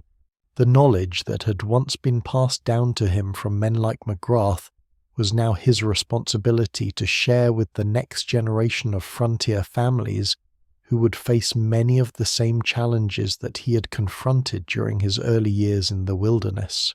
The tripwire system that Thomas was implementing represented a significant advancement beyond the simple gourd alarms that had been his family's first attempt at creating early warning capabilities. Instead of relying on devices that could be triggered by wind or small animals, the new system employed an intricate network of nearly invisible cords that were strung between trees at ankle height and connected to more sophisticated noisemakers that could provide specific information about the nature and direction of threats. The placement of each tripwire required careful consideration of natural approach routes, the psychology of men moving through forest terrain, and the specific defensive capabilities of the Marshall homestead. Thomas had learned that raiders and other hostile forces moved through wilderness areas in predictable patterns, following paths of least resistance while avoiding routes that would expose them to observation or make their movement unnecessarily difficult or noisy. By understanding these patterns and using them to his advantage, Thomas could position his tripwires to intercept potential threats, while they were still far enough from the cabin to allow time for defensive preparations. The system was designed not just to provide warning, but to channel attacking forces into predetermined areas where the Marshall family could engage them most effectively, using their prepared defensive positions and overlapping fields of fire. Sarah emerged from the cabin to join the conversation, her appearance reflecting the same kind of physical and mental adaptation that had transformed her husband and children during their years on the frontier. At 47, she moved with the economical grace of someone who had learned that wasted motion could mean wasted opportunities for survival, and her eyes held the kind of alertness that came from decades of scanning her environment for signs of potential threats. Her greying hair was pulled back in the practical style that frontier women adopted when appearance was secondary to function, and her clothing was chosen for durability and utility rather than fashion. But beneath this practical exterior was a woman who had developed capabilities that would have been unthinkable during her Philadelphia days. She could handle firearms with deadly accuracy, make life-or-death decisions under extreme pressure, and coordinate complex defensive operations while maintaining the domestic activities that kept her family fed, clothed, and healthy. Seems like a lot of work for something that might never happen, Sarah observed, watching Thomas adjust the tension on one of his tripwires with the precision that 25 years of experience had taught him was necessary for reliable operation. "That's the point," Thomas replied, echoing the philosophy that had guided his family's approach to frontier defense for more than 2 decades. If it works right, nothing happens. This principle, that the best security was invisible security, had become central to the Marshall family's understanding of effective frontier defense. The goal was not to win dramatic battles that would become stories told around settlement fires, but to create defensive systems that were so effective and so obviously dangerous that potential attackers would choose to seek easier targets elsewhere, rather than risk the casualties that an assault on the Marshall homestead would inevitably cost them. The tripwire system that Thomas was implementing represented the evolution of their early warning capabilities. Instead of simple gourds hanging from trees, he now employed an intricate network of thin cords strung between trees at ankle height, connected to more sophisticated noisemakers. Tin cans filled with pebbles, metal pieces that clang together when disturbed, even small bells salvaged from broken harnesses. Sarah emerged from the cabin, her hair now grey but her bearing still strong and alert. 47 years on the frontier had aged her in some ways while strengthening her in others. She moved with the economical grace of a woman who had learned that wasted motion could mean wasted opportunities for survival. "Seems like a lot of work for something that might never happen," she observed, watching Thomas adjust the tension on one of his tripwires. "That's the point," Thomas replied. "If it works right, nothing happens." This philosophy, that the best security was invisible security, had become central to the Marshall family's approach to frontier defense. The goal was not to win battles but to avoid them, not to defeat attackers, but to convince them to seek easier targets elsewhere. William appeared from the cabin, rifle in hand, to report on his patrol of the northeastern perimeter. At 33, he had developed his father's instincts for reading the subtle signs that indicated safety or danger in the wilderness. "Northeast is quiet," he said, "but Burke's son is acting strange. Keep staring south." All 3 marshals paused to observe their current dog, named after the original Burke who had served the family faithfully until old age claimed him. The animal stood stiff-legged at the edge of their clearing, ears forward, focused on something beyond human perception. Could be nothing, James said, though his tone suggested he didn't believe it. Could be something, Thomas countered. This was the eternal dilemma of frontier life. Every anomaly could be insignificant, and every anomaly could be fatal. William volunteered to check the southern perimeter, already moving before his father could assign the task. The division of labour that had developed over decades of shared survival was automatic now, each family member understanding their role without need for discussion. The defensive system Thomas was creating represented far more than simple mechanical improvements to their security. It was an embodiment of the philosophy that had kept his family alive for 25 years.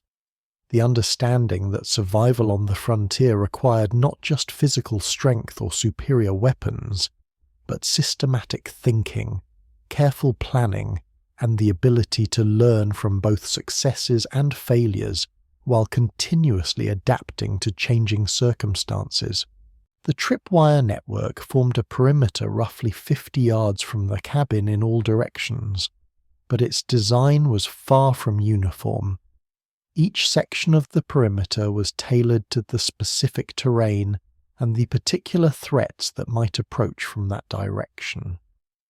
Wires positioned along natural animal paths were set higher and connected to quieter alarms that could distinguish between the passage of deer or other harmless wildlife and the deliberate movement of human intruders. Wires placed across routes that attackers would be likely to use were positioned at precisely the height that would catch an adult human while avoiding accidental triggering by smaller animals.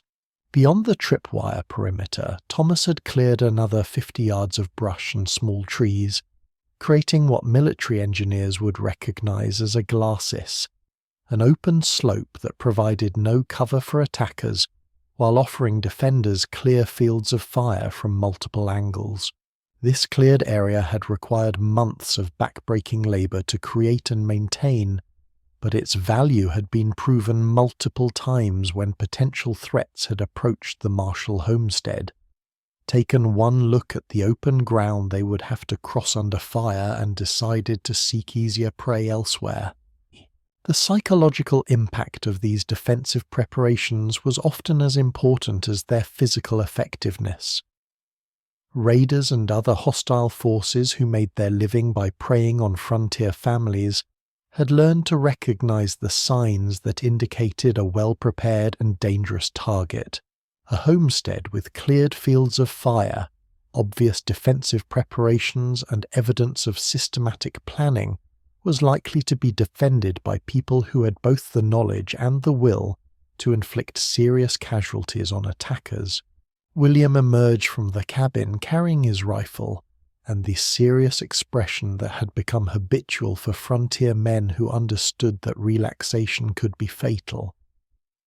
At 33, he possessed the kind of practical intelligence that the frontier rewarded.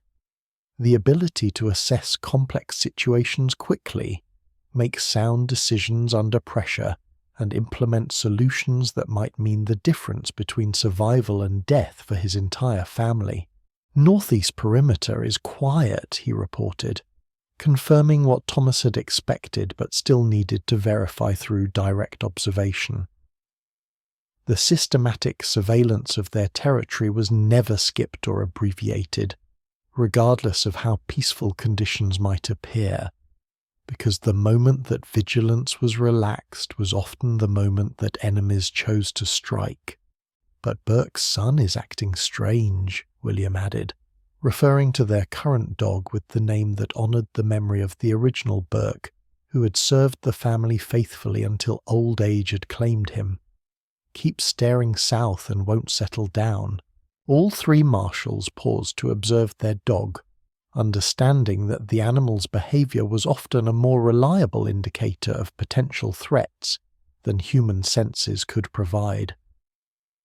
The dog stood stiff-legged at the edge of their clearing, his ears focused intently on something beyond human perception, his body language indicating the kind of tension that preceded either flight or fight.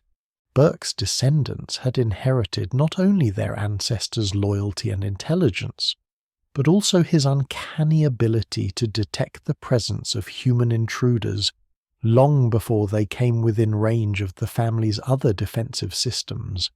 The dogs had been bred and trained specifically for this purpose, creating a bloodline that was adapted to the unique requirements of frontier defense and capable of distinguishing between the countless harmless sounds and movements of forest life and the subtle indicators that marked the approach of genuine threats. "Could be nothing," James said, though his tone suggested that he didn't believe his own words. This was the eternal dilemma of frontier life. Every anomaly could be insignificant, and every anomaly could herald the approach of death. The challenge was to maintain the kind of alertness that could detect genuine threats without becoming paralyzed by false alarms or worn down by constant anxiety about dangers that might never materialize. "Could be something," Thomas countered, expressing the cautious philosophy that had kept his family alive for 25 years. In their world, the cost of being wrong about a potential threat was almost always higher than the cost of being overly cautious about something that turned out to be harmless. Without being asked or assigned, William immediately volunteered to investigate the source of the dog's agitation. "I'll check the south line," he said, already moving toward the area that had attracted the animal's attention. This automatic division of labor reflected the kind of coordination that the Marshall family had developed through decades of shared survival, where each member understood their role and responsibilities without need for extensive discussion or formal orders. The tripwire system that Thomas had been developing formed a complex network that extended far beyond the immediate vicinity of their cabin. The south line that William was going to investigate was one of several major perimeter routes that the family maintained through regular patrol and constant improvement. Each line incorporated multiple defensive elements, tripwires connected to various alarm systems, concealed observation positions that allowed family members to monitor potential approach routes without exposing themselves to enemy fire, and predetermined rally points where defenders could concentrate their forces if specific sections of their perimeter came under attack. The southern approach to the Marshall homestead was considered the most vulnerable because it offered the best natural cover for attacking forces. A shallow ravine provided concealment for anyone approaching from that direction, and the prevailing winds usually carried sounds away from the cabin rather than toward it, making acoustic detection of threats more difficult. Consequently, the southern defences were the most elaborate and received the most attention during routine maintenance and improvement activities.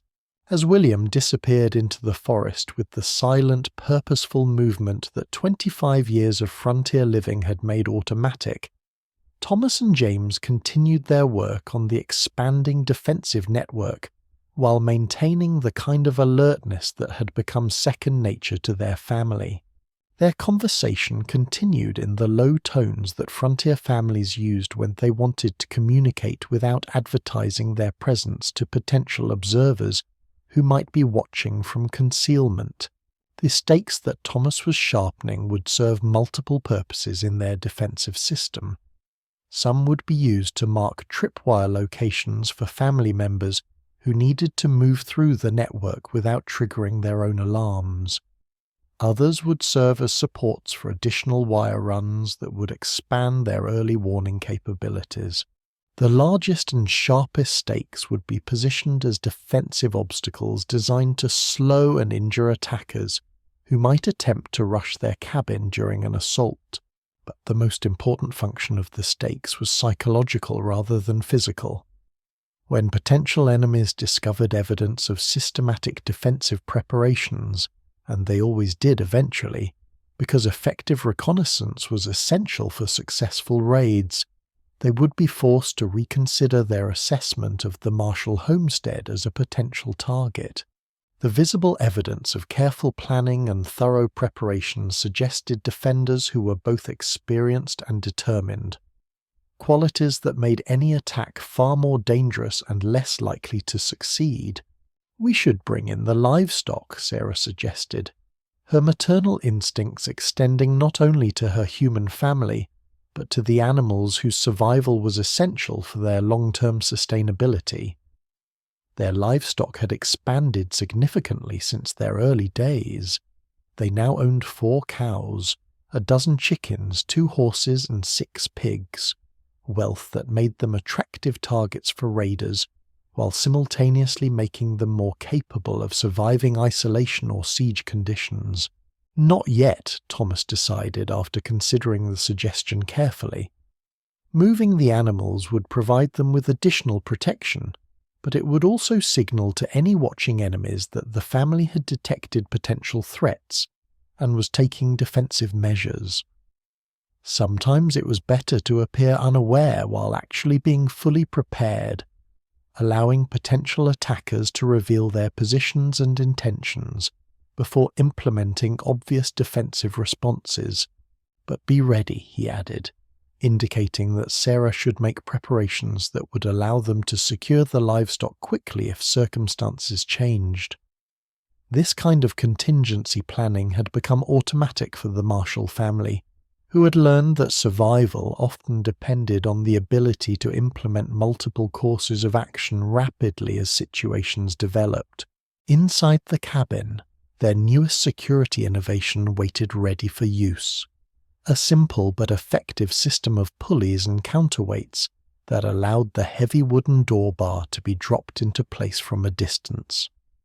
If family members were outside and spotted danger approaching, they could run for the cabin and secure the entrance without having to stop and struggle with the massive timber that served as their primary door lock.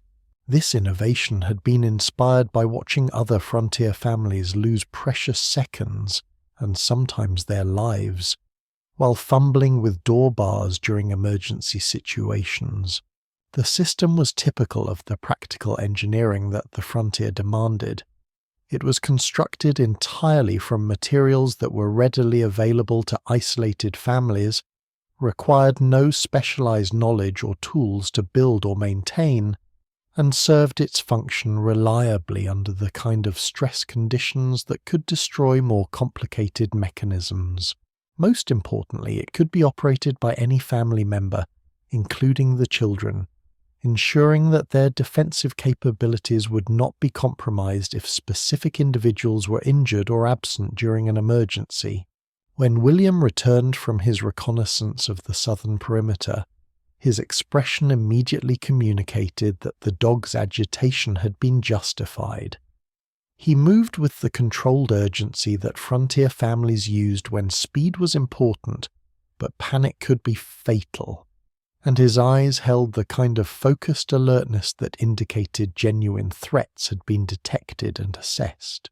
"Moccasin prints," he reported in the low, controlled voice that the family used for communicating critical information without alerting potential enemies to their awareness of danger. 5, maybe 6 men, fresh tracks, probably made within the last few hours. Thomas felt his stomach tighten with the familiar combination of fear and determination that accompanied the discovery of genuine threats to his family's safety. The number of men William had detected was significant because it indicated a coordinated raiding party rather than opportunistic criminals or desperate individuals acting alone.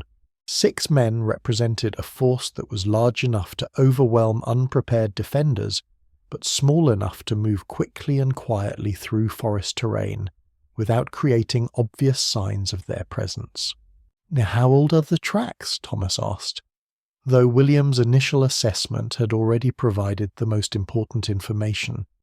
Fresh tracks meant that the raiders were still in the area, and likely planning an attack rather than simply passing through their territory. Very fresh.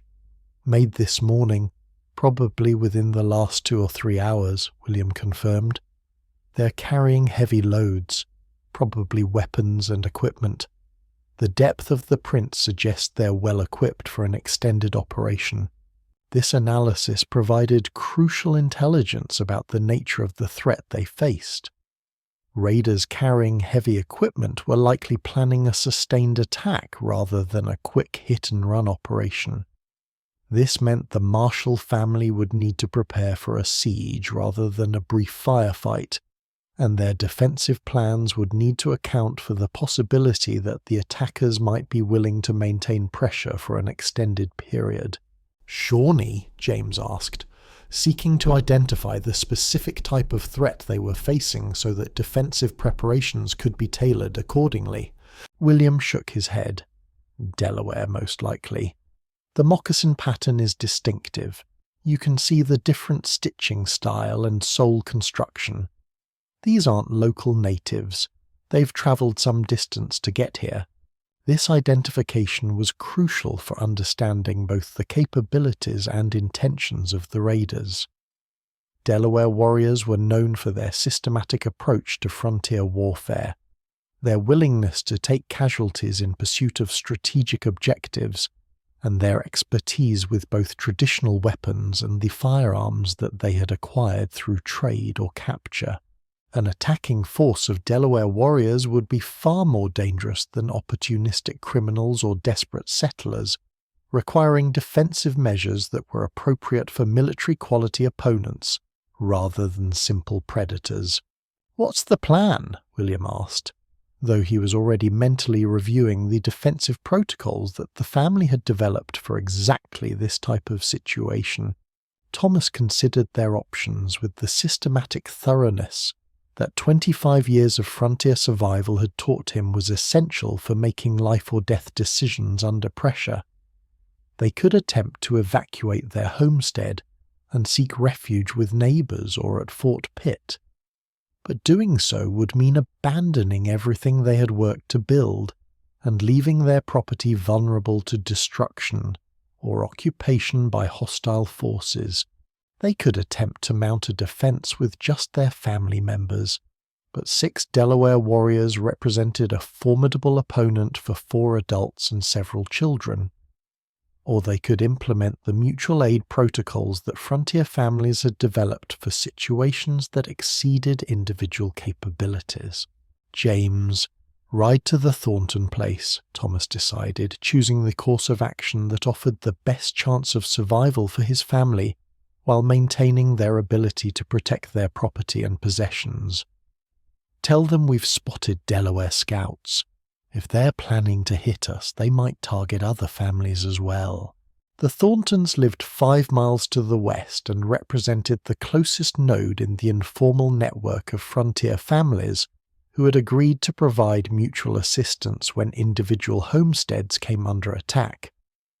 Beyond the Thorntons were the Clarks, and beyond them the Millers, a chain of interconnected families that could theoretically provide significant defensive reinforcement if warning time and travel conditions permitted.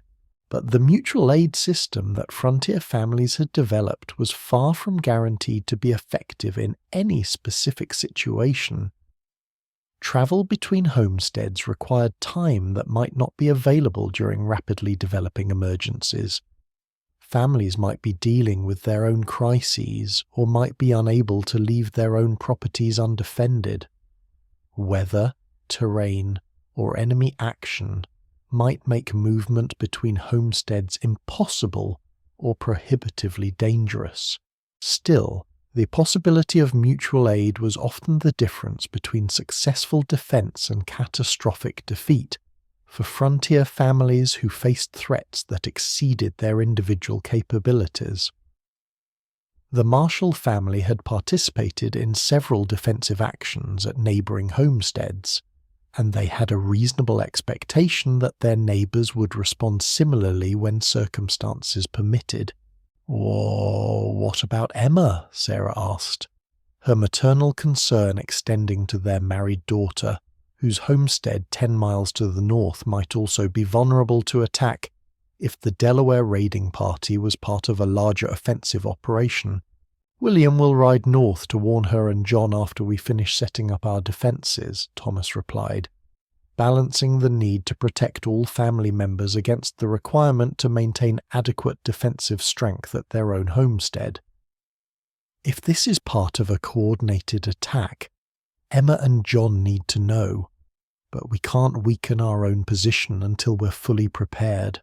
The next several hours would test every aspect of the defensive systems and protocols that the Marshall family had developed during 25 years of frontier living. Their survival would depend not just on the physical effectiveness of their fortifications and weapons, but on their ability to coordinate their actions, maintain their discipline under pressure, and implement their defensive plans with the kind of precision that left no room for error. The preparations that followed were methodical and swift. James rode to the Thornton place 5 miles west to warn them and request assistance. William rode north to alert Emma and John. The livestock were brought into the inner pen, the one built directly adjacent to the cabin with walls constructed from logs as thick as a man's thigh.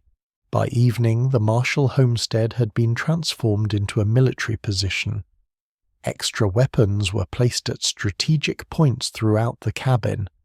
The long rifle by the north window, a fowling piece loaded with buckshot by the south, pistols positioned for quick access, axes and knives placed where they could be reached instantly.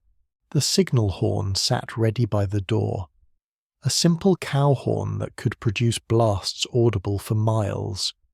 3 short blasts meant raiders, a continuous blow meant fire, 2 long blasts meant all clear.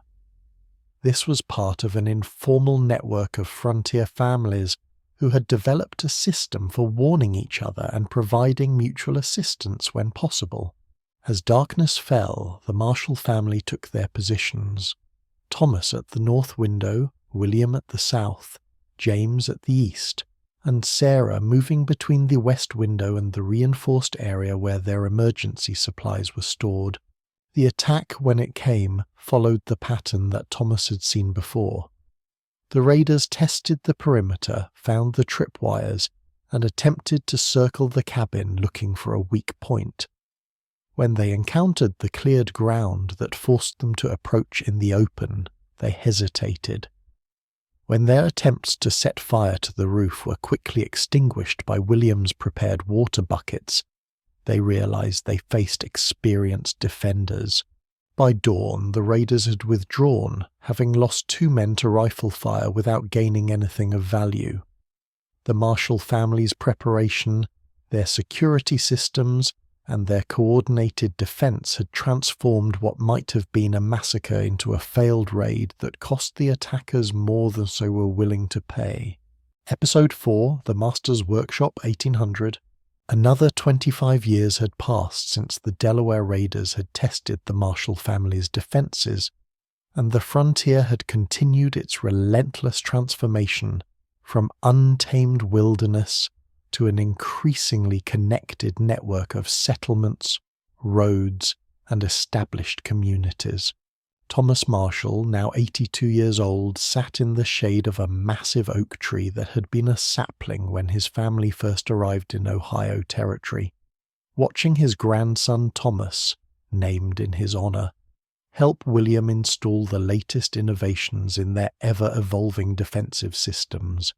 The old man's weathered hands rested on the carved walking stick that he had fashioned from hickory wood during the previous winter, but his eyes remained as sharp and alert as they had been during his younger days. Age had slowed his body and added lines to his face, but it had also provided him with something that no young man could possess: the accumulated wisdom of 7 decades spent in constant negotiation with death, and the deep satisfaction that came from knowing that his knowledge would outlive his physical presence. The homestead that surrounded him represented the culmination of 50 years of continuous improvement and adaptation. What had begun as a desperate family's attempt to create basic security in the Pennsylvania wilderness had evolved into a masterpiece of frontier engineering that combined practical functionality with innovations that were decades ahead of their time. Every structure, every system, every seemingly minor detail reflected lessons learned through blood and validated through survival. The palisade that enclosed their property was no longer the simple log barrier that Thomas had constructed during their early years in Ohio. It had evolved into a sophisticated fortification system that incorporated multiple defensive principles learned through decades of frontier warfare. The basic structure remained 10 feet high and constructed from sharpened logs set 3 feet into the ground, but the system now included overlapping fields of fire, concealed firing positions, and defensive obstacles that would channel any attacking force into predetermined kill zones where the Marshall family could engage them with maximum effectiveness. The iron spikes that young Thomas and his father were installing represented the latest evolution in the palisade's defensive capabilities. These were not simple pointed bars, but carefully designed defensive implements that had been forged by the family's own blacksmith shop. Another innovation that had grown from necessity during their years of isolation. Each spike was positioned at precisely the right height and angle to inflict maximum damage on anyone attempting to climb or breach the wall, while the spacing between spikes was calculated to prevent attackers from finding handholds or footholds that could assist their assault. Young Thomas, now 8 years old and bearing a striking resemblance to his great-grandfather at the same age, approached the elderly patriarch with the mixture of respect and eagerness that frontier children showed to family members who possessed knowledge that might someday save their lives. "Grandfather, Papa says I can help set the wall spikes today," the boy announced, his voice carrying the pride that came from being trusted with adult responsibilities. The elder Thomas studied his great-grandson with the careful attention that frontier families devoted to evaluating the readiness of their young people for increased responsibilities. At 8 years old, the boy was already demonstrating the kind of practical intelligence and physical coordination that would serve him well in frontier life. But more importantly, he showed the kind of serious attitude towards security matters that indicated he understood the life and death importance of their defensive preparations.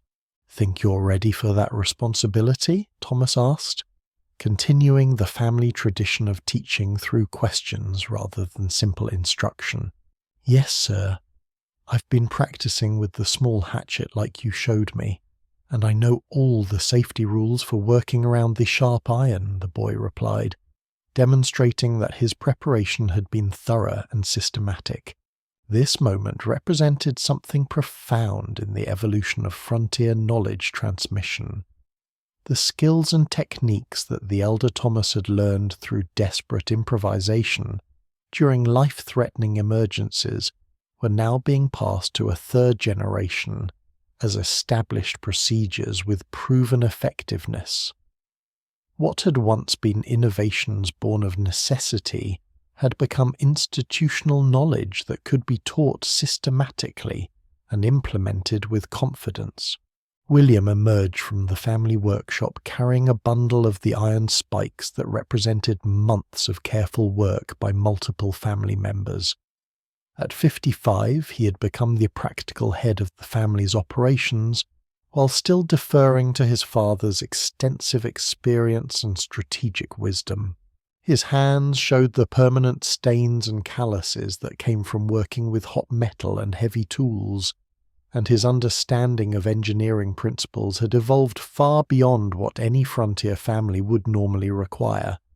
"The iron spikes were a good idea," William said, helping his father to his feet with the gentle deference that frontier families showed to their elders. "Managed to trade for enough raw iron to make 30 of them. plus we had materials left over for other projects. The iron spikes represented more than just defensive improvements. They were symbols of the Marshall family's evolution, from desperate survivors to innovative engineers who could create sophisticated solutions to complex problems using only the materials and tools available in frontier conditions. The family's blacksmith shop had begun as a simple forge for maintaining tools and weapons, but it had gradually expanded into a complete metalworking facility, capable of producing custom solutions for their security needs. The process of creating the spikes had required the family to master techniques that went far beyond basic frontier skills. They had learned to mine and process iron ore from deposits discovered on their property. They had developed methods for creating the charcoal necessary for maintaining the high temperatures required for metalworking. They had designed and built specialized tools for shaping metal into precisely configured defensive implements. Most importantly, they had learned to coordinate these complex activities while maintaining their normal security vigilance and domestic responsibilities. As they walked toward the workshop together, the elder Thomas pointed out the latest additions to their defensive network. "Show me the new workshop security," he said, genuinely curious about the innovations that his family continued to develop even after decades of successful frontier living. William led him to what appeared to be an ordinary storage building positioned near the eastern edge of their palisade, but which actually represented one of their most sophisticated defensive innovations. The workshop served multiple functions simultaneously. It was a metalworking facility capable of producing weapons, tools, and defensive implements. It was a storage facility for materials and supplies that could sustain the family during extended siege conditions. And it was a defensive position that could cover critical approaches to their homestead while providing protected positions for defenders. The building's exterior appeared utilitarian and unremarkable, but its construction incorporated defensive principles that reflected decades of experience with frontier warfare. The walls were built with double thickness, an inner layer of solid logs for structural strength, and an outer layer of smaller timbers that could absorb the impact of projectiles without compromising the building's integrity. The spaces between the layers were filled with earth and stones that would stop musket balls while providing additional insulation and fire resistance. The workshop's windows were designed to serve as firing ports, with heavy wooden shutters that could be quickly closed and barred from the inside. Each window was positioned to provide overlapping fields of fire with other defensive positions, ensuring that no approach to the building could be made without exposure to accurate defensive shooting. The roof was constructed with a steep pitch that would shed arrows and burning projectiles, and it was equipped with defensive positions that allowed defenders to engage threats from elevated positions. But the workshop's most innovative feature was concealed beneath its apparently simple floor. William demonstrated a cleverly designed section of floorboards that could be quickly removed to reveal a hidden chamber that served multiple purposes. The chamber contained emergency supplies of weapons, ammunition, food, and water that could sustain defenders even if the main cabin was compromised. It also provided access to a carefully concealed escape tunnel that led to a hidden exit beyond the palisade. "Took me 3 months to hollow this out without weakening the structure," William explained proudly, demonstrating the hidden chamber's features with the satisfaction that came from solving complex engineering problems through patient work and creative thinking. "And look at this." He showed his father the escape tunnel, a narrow but functional passage that had been dug through solid earth and reinforced with timber supports to prevent collapse. The tunnel was uncomfortable and claustrophobic, but it would allow family members to escape even if their homestead was completely surrounded by hostile forces. "In case we need to run," William explained to young Thomas, continuing the family tradition of preparing for worst-case scenarios while hoping they would never occur. "Will we ever need to run, Papa?" the boy asked, demonstrating the natural curiosity that would serve him well in learning the complex skills that frontier survival required.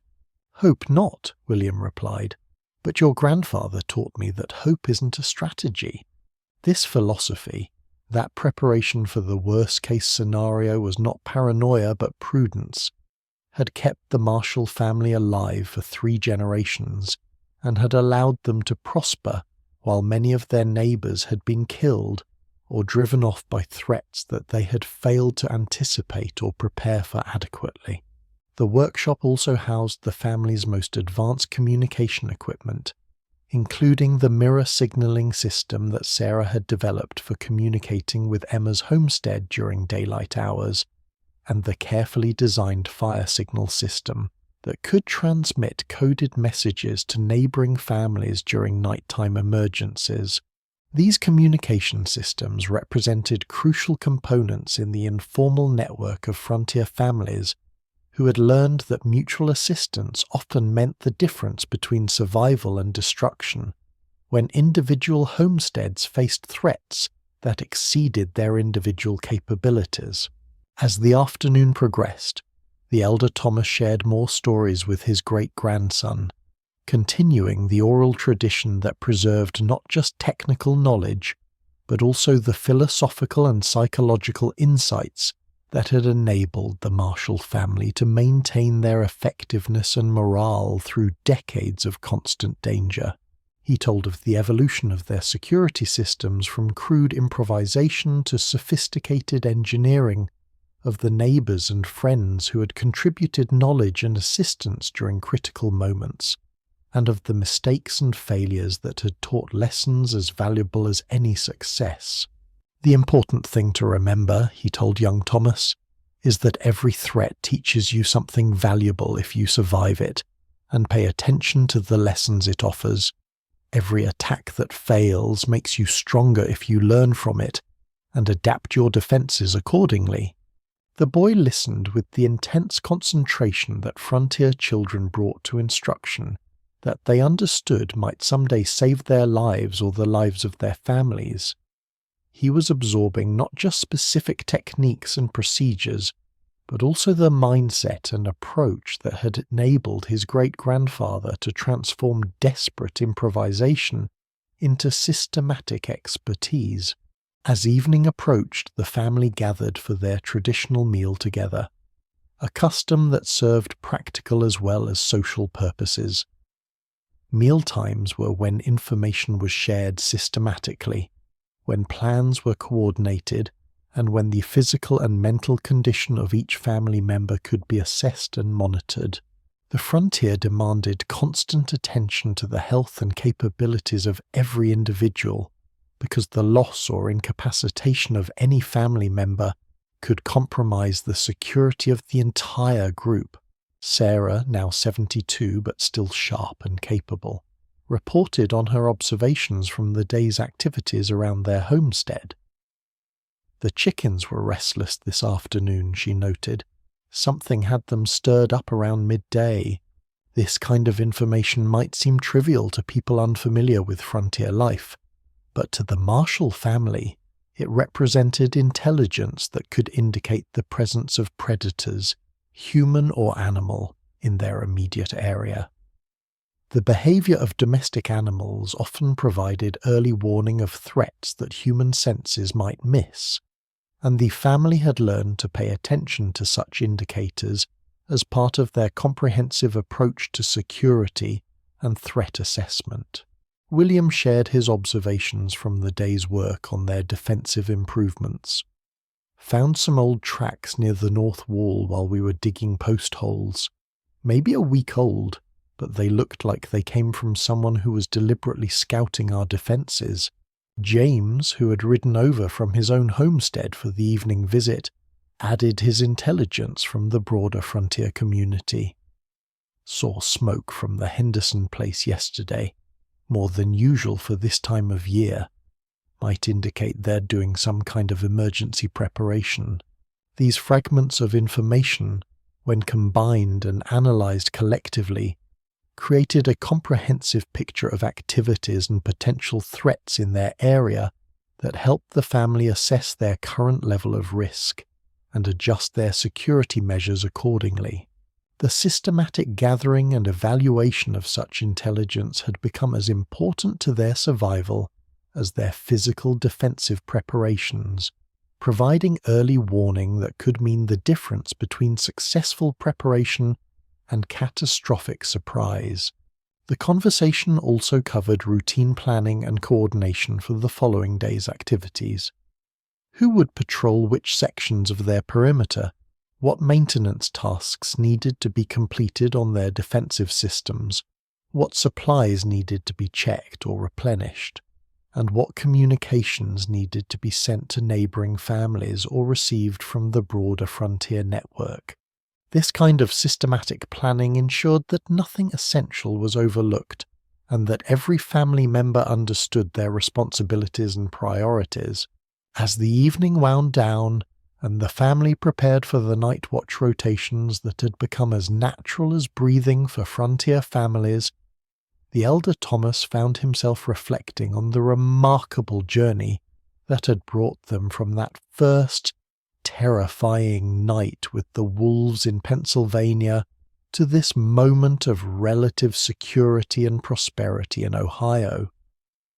The physical distance they had travelled was significant, but the evolution of their capabilities and understanding was even more impressive. The simple gourd alarms that had marked their first attempts at creating early warning systems had evolved into sophisticated networks that could detect, identify, and track multiple types of threats simultaneously. The basic defensive preparations that had been born of desperate necessity had become refined engineering systems that incorporated principles of psychology, tactics, and strategic planning. Most importantly, the knowledge itself had become systematized and institutionalized in ways that would ensure its preservation and continued development for generations to come. The conversation between grandfather and grandson continued as they walked toward the workshop, another innovation that had evolved over decades of frontier living. The workshop was positioned near the eastern edge of the palisade, a sturdy log structure where tools, weapons, and farm implements were stored and repaired, but like everything else on the Marshall homestead, the workshop was also a defensive position.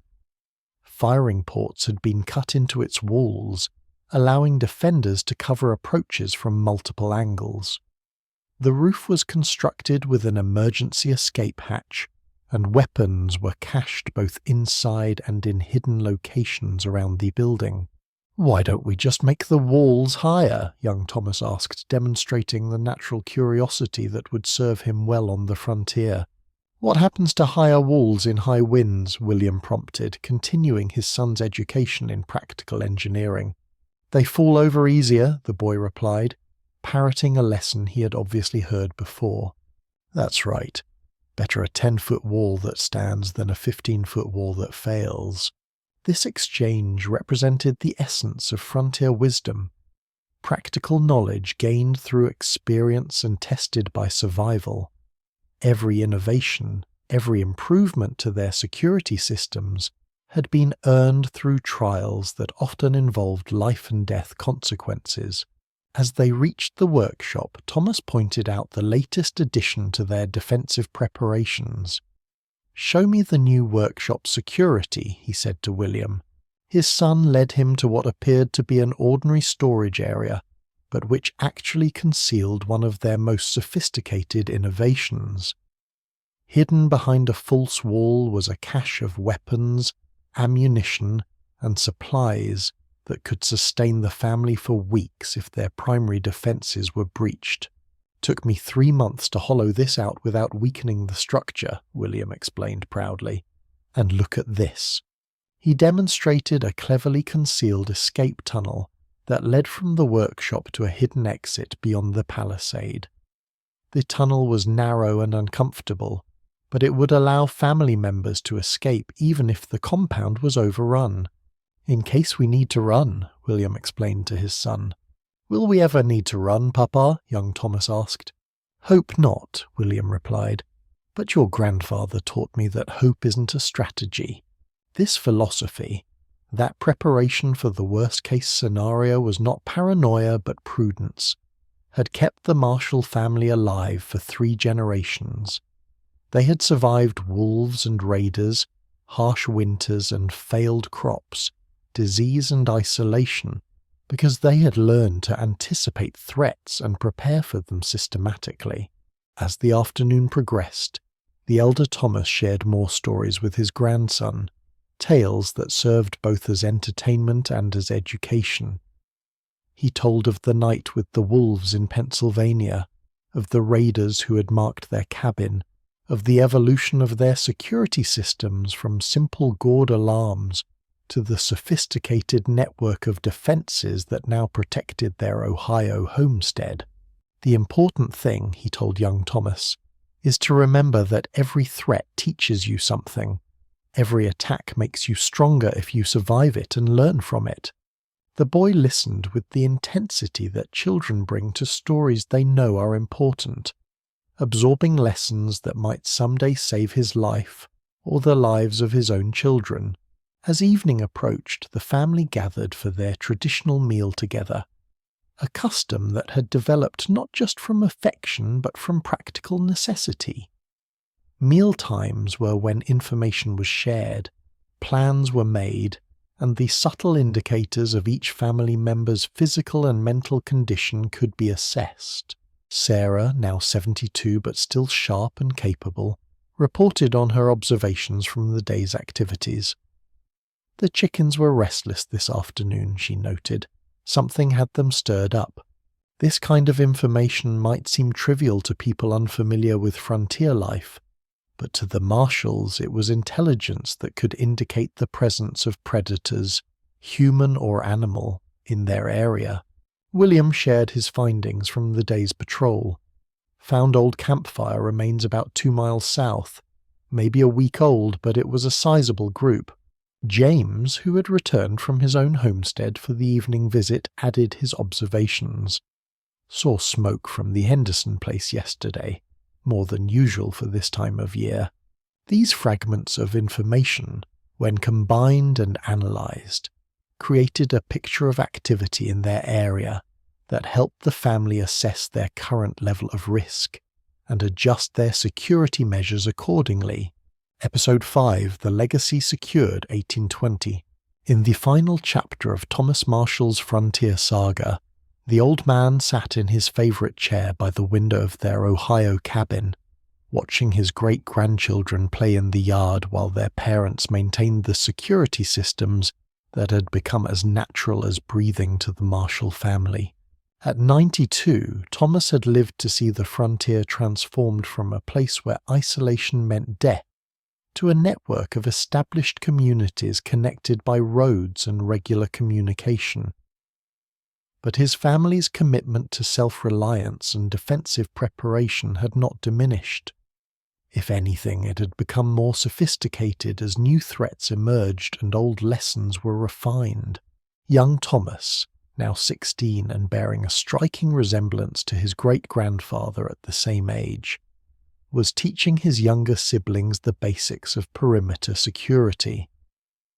The sight filled the elder Thomas with a profound satisfaction that went beyond mere family pride. He was witnessing the successful transfer of knowledge that had been purchased with blood and validated through survival. "Great-grandfather," the young man said, approaching the old settler with the respectful deference that frontier children showed to their elders. "Papa wants to know if you think we should extend the alarm system to the new clearing." Thomas Marshall considered the question with the same careful deliberation that had characterized every decision of his long life. The new clearing represented an expansion of their cultivated land, but it also meant extending their defensive perimeter and potentially creating new vulnerabilities. "What do you think?" he asked his great-grandson, continuing the family tradition of teaching through questions rather than simple instruction.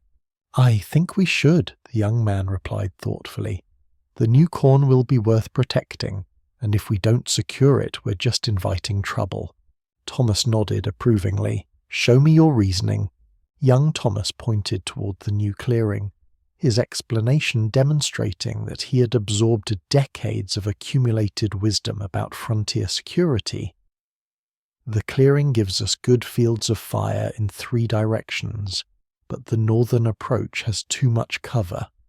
If we extend the tripwire system and add some of the new noisemakers, we can eliminate the blind spot." "And the cost?" his great-grandfather prompted. 3 days' work for me and Benjamin, plus materials we already have. The risk of not doing it is losing a season's worth of corn to raiders or having them use the cover to get closest to the main compound. This analysis, combining tactical thinking with resource management and risk assessment, represented everything that Thomas had hoped to pass on to future generations. His great-grandson was thinking like a frontiersman, weighing options and consequences with the clear-eyed pragmatism that survival demanded. "Do it," Thomas said simply. As the day progressed, the elder Thomas found himself reflecting on the remarkable journey that had brought his family from that first terrifying night with the wolves in Pennsylvania to this moment of relative security in Ohio. The physical distance they had travelled was significant, but the evolution of their survival capabilities was even more impressive. The simple gourd alarms of their early days had evolved into a sophisticated network of early warning systems that could detect and identify threats from multiple directions. The basic clearing of brush around their cabin had grown into carefully planned fields of fire and kill zones.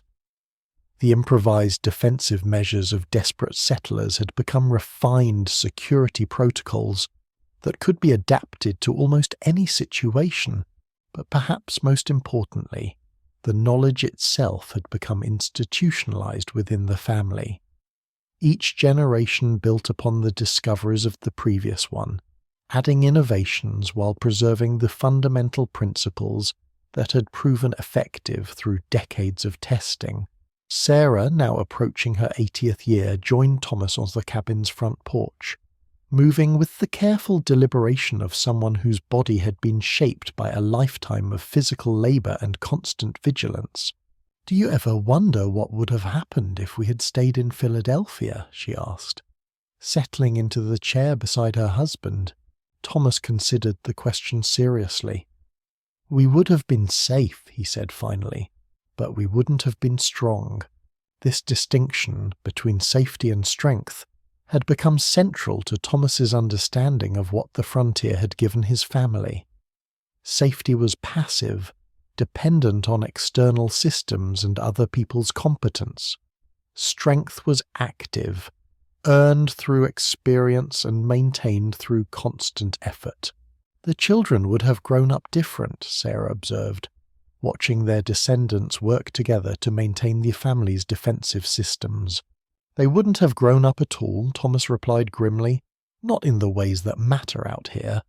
As evening approached, the family gathered for what had become a weekly tradition, the sharing of stories and the explicit discussion of security concerns.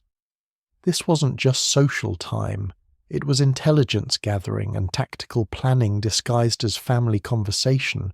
William, now 65 and the acknowledged head of the household, led the discussion.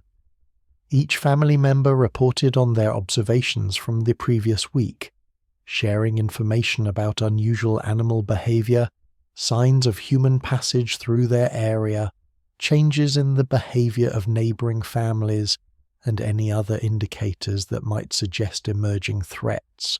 James, visiting from his own homestead 20 miles to the south, reported increased activity along the main trail. More travellers than usual, he noted. Some of them looked like they might be scouts for larger groups. This information was significant because large groups of travellers often included individuals who might return later to prey on isolated homesteads. The Marshall family had learned to pay attention to such patterns, understanding that intelligence gathering was as important as physical defences. Emma, now 55 and the mother of 7 children, shared her observations about changes in wildlife behaviour. "The deer have been moving differently," she said. "They're avoiding the usual water sources and staying deeper in the forest. This could indicate the presence of human activity that was making the animals nervous, or it could simply reflect natural changes in their feeding patterns." But on the frontier, seemingly insignificant details often provided early warning of significant threats. As the evening progressed, the conversation turned to planning and preparation. Young Thomas presented his proposal for extending the alarm system to the new clearing, outlining his analysis and recommendations with the thoroughness that his training had taught him was essential. His plan was discussed and refined by the group, with each family member contributing suggestions based on their own experience and expertise. This collaborative approach to security planning was another evolution from the early days when Thomas had been forced to make critical decisions in isolation. Finally, as the family prepared to settle in for the night, the elder Thomas found himself experiencing a profound sense of completion. He had lived to see his knowledge successfully transferred to a 4th generation. The security systems and survival techniques that he had developed through necessity and refined through experience had become the foundation for his family's continued prosperity. The tripwires were set for the night. The dogs were in position. The watch rotation was established. Weapons were loaded and positioned for immediate access. The Marshall homestead was as secure as human ingenuity and decades of experience could make it. But more than that, the knowledge itself was secure. It lived now not just in Thomas's aging mind, but in the capable hands and alert minds of his children, grandchildren, and great-grandchildren. They understood not just what to do, but why to do it. Not just how to survive, but how to adapt their survival techniques to new challenges and changing circumstances. As Thomas Marshall drifted off to sleep for what he somehow knew would be among his last nights on this earth, he did so with the satisfaction of a man who had faced impossible odds and not merely survived but thrived. His family would continue to face dangers. The frontier was an eternal teacher that never stopped testing its students, but they would face them with tools and knowledge that had been proven effective through 70 years of frontier living. The alarm systems remained set as darkness fell across the Ohio wilderness. Multiple generations of marshals settled into their assigned watch positions.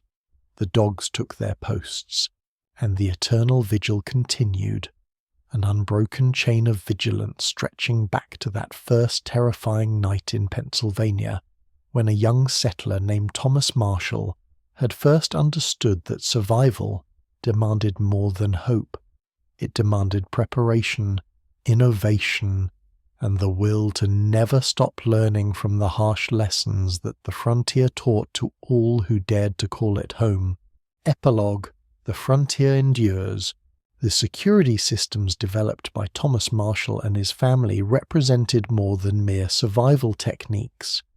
They were innovations born of necessity, refined through experience, and validated through the ultimate test, the continued existence of the family that created them, from simple gourd alarms to sophisticated networks of tripwires and early warning systems, from basic clearings around a cabin to carefully planned kill zones and defensive positions.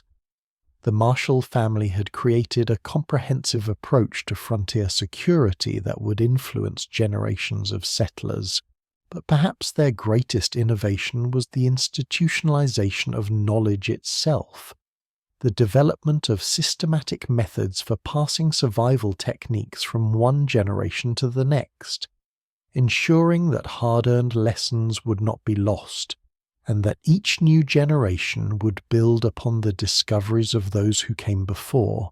The frontier may have disappeared, consumed by the westward expansion of civilization and the development of modern security systems. But the principles that Thomas Marshall and his family developed, constant vigilance, systematic preparation, adaptive innovation, and the understanding that safety must be earned rather than assumed, remain as relevant today as they were in the Pennsylvania wilderness of 1750. Their story stands as testament to the remarkable human capacity for adaptation and innovation in the face of seemingly impossible odds, and their legacy lives on in the understanding that true security comes not from depending on others for protection, but from developing the knowledge, skills, and systems necessary to protect oneself and one's family, no matter what threats may emerge from the darkness beyond the firelight. In the end, Thomas Marshall and his family had done more than survive the frontier. They had mastered it, turning a place of death and danger into a home where children could grow up strong and capable, where knowledge could be preserved and transmitted, and where the human spirit could flourish even in the face of